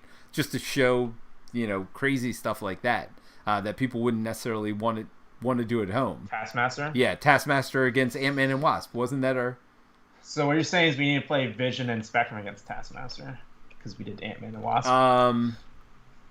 Yeah, Vision and Spectrum would be pretty bad. I mean, although you didn't change forms almost at all this game. Which, by the way, thank you, because that let me do what I wanted to do, which was just pound stuff to dust, right? And because I kind of wanted to show that Valkyrie could be good in that situation. I think Valkyrie is pretty good, actually, this game. You thought she did well this game? Relatively. Like, it definitely, I think there's a big difference when you choose your lane with her. Yeah. For sure. And you don't... well, Where you I mean, did not last come on, time. it was my second time ever playing with her, right? So that's... Well, I just mean, like, showing the difference. Not like it's not about you. It's just, like, it is clear if you pick what she's going to do and you kind of go after it, she is a much more efficient, effective hero, I think. It's not... I don't think she's really built to be versatile in a single Which is play weird, session. because that's how her deck is, right? It's weird that they really built it to go one of two directions. Yeah, I mean, she would be so much better with any free resource, though. That's the one thing I wish that, if I had a Christmas wish for her, I wish they gave her any kind of a free resource. Even if it was just to help play her, or, I don't know. If they made her signature attacks one cheaper, because they do want her to focus on doing damage. Groot doesn't have resource gen, right? Who, Groot, you said? But Groot really almost has to flip down a lot because of his tokens. He's just way better with tokens, and he needs to flip down to get those. Whereas Valkyrie, I don't know that she has a whole lot of reasons to flip down. But he doesn't actually have resource gen. Like, he has to pay for all his... Yes. I mean, there are plenty of heroes that don't have free resources. She just feels like she's expensive to not have free resources. And again, her big expense is Deathglow. Now, again, it can be mitigated if you go a villain stomping strategy, because you just pay for it twice the entire game. Yeah, I mean, I am enjoying exploring Valkyrie. I mean, she went from somebody who... I mean, I've obviously wanted to make her work, and I think a lot of people are maybe messing with her, and I like the fact that you can go a lot of directions with her, it feels to me. I do think Valkyrie Justice would be very interesting, not only for solo, but I think even multiplayer. because she's going to do the hitting, and her justice cards are going to do the thwarting, right? And she'll still be able to hit for 3 or 4 each turn or whatever else. I think if she went justice, you probably do want to death glow the boss more so than death glowing minions. I would think if she went justice. It's hard because she may want to flip down more too if she's doing justice. And so putting it, you do have that flexibility in that situation of being able to switch it more because it pulls it off the boss when you flip down. So I don't know. She's interesting. All right, but we're off of the topic at hand here. It is 1 a.m, so I think we call it good night. Valkyrie Justice worked really well when I tried it, says Wasteland Sniper. That's good to know. Yeah. I mean, I think anyone that has a 1 Thort stat line, if you're doing true solo at least, Justice is a pretty good. I mean, I don't know. I would have to try a Justice deck. I don't know how well she'd solo. Certainly not with the decks I've built. And that was the hard part about playtesting them. I did playtest her 3 times with these decks and making tweaks. Wow, that's impressive. But bottom line is I knew I wasn't Did you playtest with my deck? No, you know what I mean? Like, I knew I was just seeing how well she did at what she was trying to do. And if I could hold off thwart or help hold off thwart even a little bit. I knew she wasn't winning. I came close several times because she can do some damage.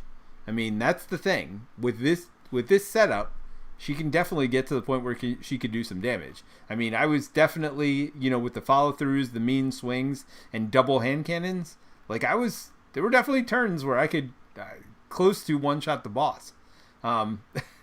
Because she does her initial attack against something wimpy, gets a bunch of overkill, then readies herself, and then she gets to do that again. Now, I guess she doesn't get the mean swings and the hand cannons and stuff for the second attack, but I mean, her base stat line was 4 or 5, something like that. Attack, which is not anything to sneeze at.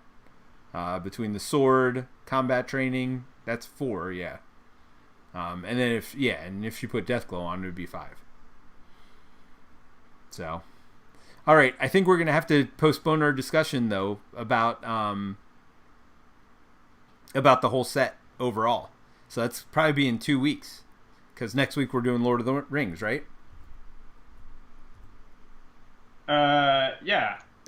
No, it's going to be us and Steve next week. And we're going to try to do it based all out of the revised core set. Now, I guess the one thing I will say is we might double up on cards that we use in our decks. So you might need a second revised core set or everybody to bring their own deck kind of a situation. So we're not that limited in what we can do. Does that make sense? Yeah. Okay. So you don't want to use we can use the precons, but I feel like the precons, from what I read, there are 2 precons in there, and they're both for two spheres. No, I feel like they have the deck list for the other. But you might be right that the other ones are only 30 card decks. I could be wrong. Again, I don't know because I don't have it yet. But it'll be interesting. So, all right, but that's for next week. Let's real quickly though do the internet thing. What are we going to look at? Because we can talk about that in no time. No. What was the Nova? Now, you don't like being spoiled. Well, I don't like. I'm curious what you're going to show here.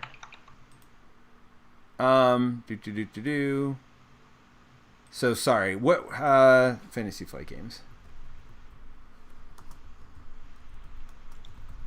No.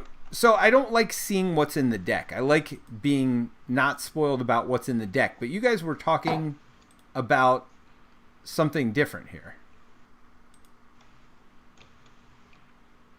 They're adding a modular set. Okay. So hold on. Let me. Which I've never done before. Which I'm curious about. It means it will be more than their normal. Well, kind of they deck do have size, right? 6 or 7 extra cards. So that's Does that what mean it sounded we're like. It getting sounded like less what they hero said cards? is you're Or getting not? rid of What? some of the duplicate stuff. Oh, that's what people were saying. No, well, Right. they can't get rid of the duplicates because the duplicates are in the pre-con, and the pre-con has to be 40 cards. So they can't be like, oh, we're not giving you a full pre-con deck. What they have to be getting rid of are, you know how they Yes. always give you like extra cards that aren't in the pre-con Oh, so here but we are go. the other aspects. So that is this they don't supposed to pick be for a that hero. hard? Looks like it. Holy cow. This armadillo here. I'm not looking at the enemy cards, but tough. Can have any number of tough status cards. After armadillo activates against you, give him a tough. Yeah, he said it should be fun to throw that into any encounter you play. Yeah. I think that's what they said. Yeah, so the bottom line is... It'll be challenging or something. So this has to be Right. taking place of the extra cards Player that they cards. normally give you. So you're actually getting Yeah, less so that is weird. Yeah, I don't... player cards. Because they don't give you duplicates of those cards. Those are always net new cards. So you're actually going to get a lower percentage of new cards. Player cards. In this pack. You're getting the same number of cards. Which is a little like... You're getting less player sad cards. for me. Because yeah, player cards. Yeah. Yeah, because those, I assume those numbers are pretty, like, strict, right? Like, they only get to mint this many cards, and they're pretty consistent about that, and the campaign box, and... Yeah, so these 6 cards are going to replace the 6 out of aspect. No, you usually get 9, 12? So maybe... Well, this will be interesting. What if they have more allies and stuff like that? And so instead of getting 3 ofs, you're getting 1 of a bunch of stuff.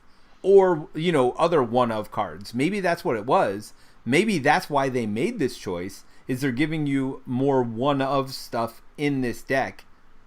Yeah, as the sideboard. More cards. unique stuff. You know, the out of aspect cards. Because it's usually 9, right? Maybe. So because it's 3 per. It can vary. Well, but it's always 9, I think, too, right? so 9 it can extra, vary. or no? No, I feel like it's more than that usually. No, because sometimes give you the basics. Yeah. Yeah, so if you add, so 6 of them are this, then around you're still getting 3 new ones. Bahamut says, I won't speak to the effects, but the cards look great. Wasteland says, I'm guessing 3 new allies for the off aspects and 3 basic cards. Yeah, so, I mean, so you're still getting stuff, not just this encounter set. My question is, do they think we need more encounter sets? People say they love them, so yes.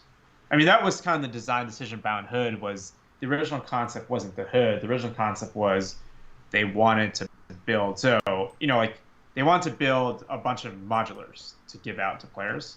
Michael Boggs did. That was his idea. And, you know, usually when they design this stuff, they design the villain and the scenarios first, and they kind of like try to adapt the modulars to kind of fit that, because oftentimes, especially in the campaign boxes, but they look have how to many modulars we make have those now. modulars work 1, across 2, multiple 3, scenarios, 4, right? 5 times 1, 2, 3, 4, 5, 6, 7. 5 times 7 is 35 minus 3 we don't have here. So 32. And then Hood, that's what I'm saying. Hood comes with how many? Well, this isn't including Hood. 9. So now we're up to 41. 9. So you're telling me we needed 1 extra one to get to 42? And then you know when the new Spider-Verse comes out, there's going to be at least 5 or 6 more in there. I mean, did we need another encounter set? Like, I guess that's my question.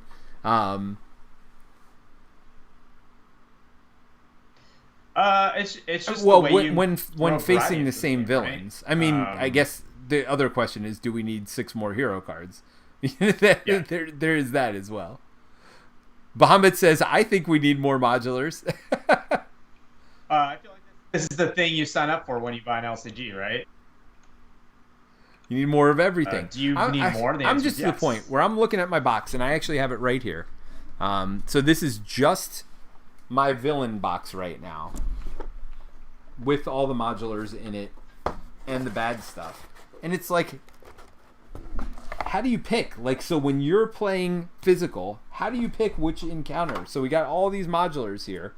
You know, how do I pick which one each time? Do I just thumb through and randomly pick one? Like, there's randomizers that exist that will just build it for you, and then you just play it. So is that how you do it when you play, or do you usually just play with the ones that come with it? I mean, because we're talking about variety, but how many times do we actually use that variety, right? Some people do it a lot. Some others don't, right? Like, I think it is because when modulars come, unless it says when you play this hero, you have to have this modular, right? Which might be interesting. Right, so then, I mean, actually, that, right, but that becomes very interesting. Actually, the more and more I think about that, what if that is the rule, and then they could even make more powerful heroes and just put kind of like a terrible encounter set with each. I think that is an interesting idea. I wonder if that's a good idea.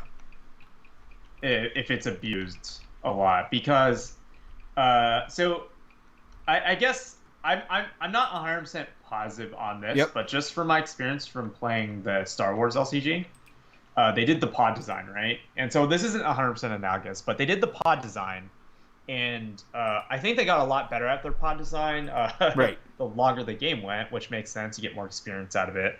But they used to have these like pods in the early part of the game where they had really good cards, right? Like basically overpowered, like cards that were super strong, and they put them in a pod. But you have to take the whole pod, right? So it's kind of like the hero design where you take all 15 cards. So you have to take all 5 of these cards, and you basically take you have a 50 card deck. So what? It's like you take 10 pods, and then that's like the deck, essentially. But so they would basically pair these like great cards with these terrible cards, and so it's like, oh, you had to take these great cards and these crappy cards, and I felt like that was such a bad design like choice of just like, yeah, just because it like those crappy cards, like I'd rather just have better design where like you didn't have to basically take these like really bad cards because I took this thing. Well, but you love to really deck build, right? I mean, and again, what that did is take away most of your deck building options. Because again, with your min-maxing, you're typically going to want to take 2 of the same pods, because you could take 2. So really, you're only choosing 5 modulars. What was that? Yeah, but almost everyone takes 2 of the same pods. Right, so then you're only picking 5 modulars, so your deck building is really limited, which I think... Yeah, it was an interesting deck building design, but it was just like they eventually just got better at like evening out the power stuff. So like you would still have like garbage cards, but like it wasn't coupled with like basically complete trash, right? Like no one wants to see dead cards in the hand. It doesn't make it fun, right? So and again, this is not the same, right? Like this is in your deck and it's not the enemy deck, but like I almost want to just like you're like someone brings this here and I'm just like, oof, I don't know if I want to play with this like random pickup person because they brought that hero and I know I hate. It's like how we complain about some of the Nemesis sets. Imagine if that was like even worse. It's like imagine if you brought a hero. Well, and Kree Fanatic's not even officially out anywhere, right? Like you and I have a printed copy of it, but mine's like twice as thick, so it's not even like I could shuffle it in. I clearly know when Kree Fanatic's coming out. So unless I sleeved everything, it's not really viable, and even sleeved you're going to be able to tell if you're paying attention. It's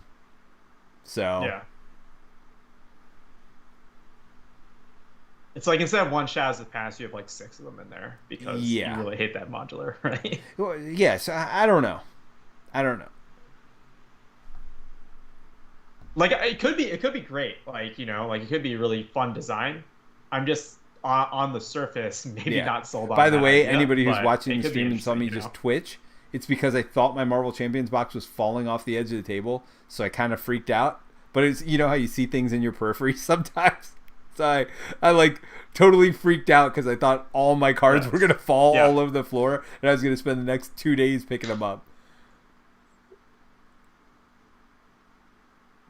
That happened to me one time when I was like moving cards from like one BCW box to another. I like grabbed it, and then like if you have like too thick of a thing that you're holding, and then just like, but you're like squeezing it, but then like eventually it like slips from your fingers and they like spread everywhere. That happened to me, no, I could see that the other week, and I was very sad about it. I had to like reorganize all my. So Bahamut said, "Kree fanatics for everyone." So if you think the game's too easy, just add it. Yeah. Yeah. Just, and Wasteland Sniper said 2,000 card pickup. Yes. No, I was not looking forward to that. I saw it again out of the side of my eye. I'm like, oh my god, it's falling off the table. Like I was freaking out a little bit, like on the amount of, because it's not just picking the cards up, right? That's the easy part. Now you got to separate all those modulars out again into their, because it would have been very different if it was my aspect cards, right? Then I just got to separate them by aspect. Although the way I separate them by aspect is I also do have like allies in their own section, upgrades, everything kind of individually. But so it would be a little bit more sorting than all that. But I mean, losing all the villain encounters would be the worst, I feel like. All right. Well, I think we're going to hold off on our discussion on this set. This is a little teaser. We'll do it in 2 weeks, where we will talk about what we think about everything. So next week, come back, join us for Lord of the Rings with Steve, and then at the end we'll have a discussion on Lord of the Rings. Do Marvel Champions players need it? So that's why we're doing it on Friday night. We're we're trying to keep it consistent here, where it's content for Marvel Champions players. So, all right, Terence, thanks again, man. Talk to you soon. Hey, that was not on you, man. There were many things that could have been different there. So, it's all good. All good in this hood. Bye.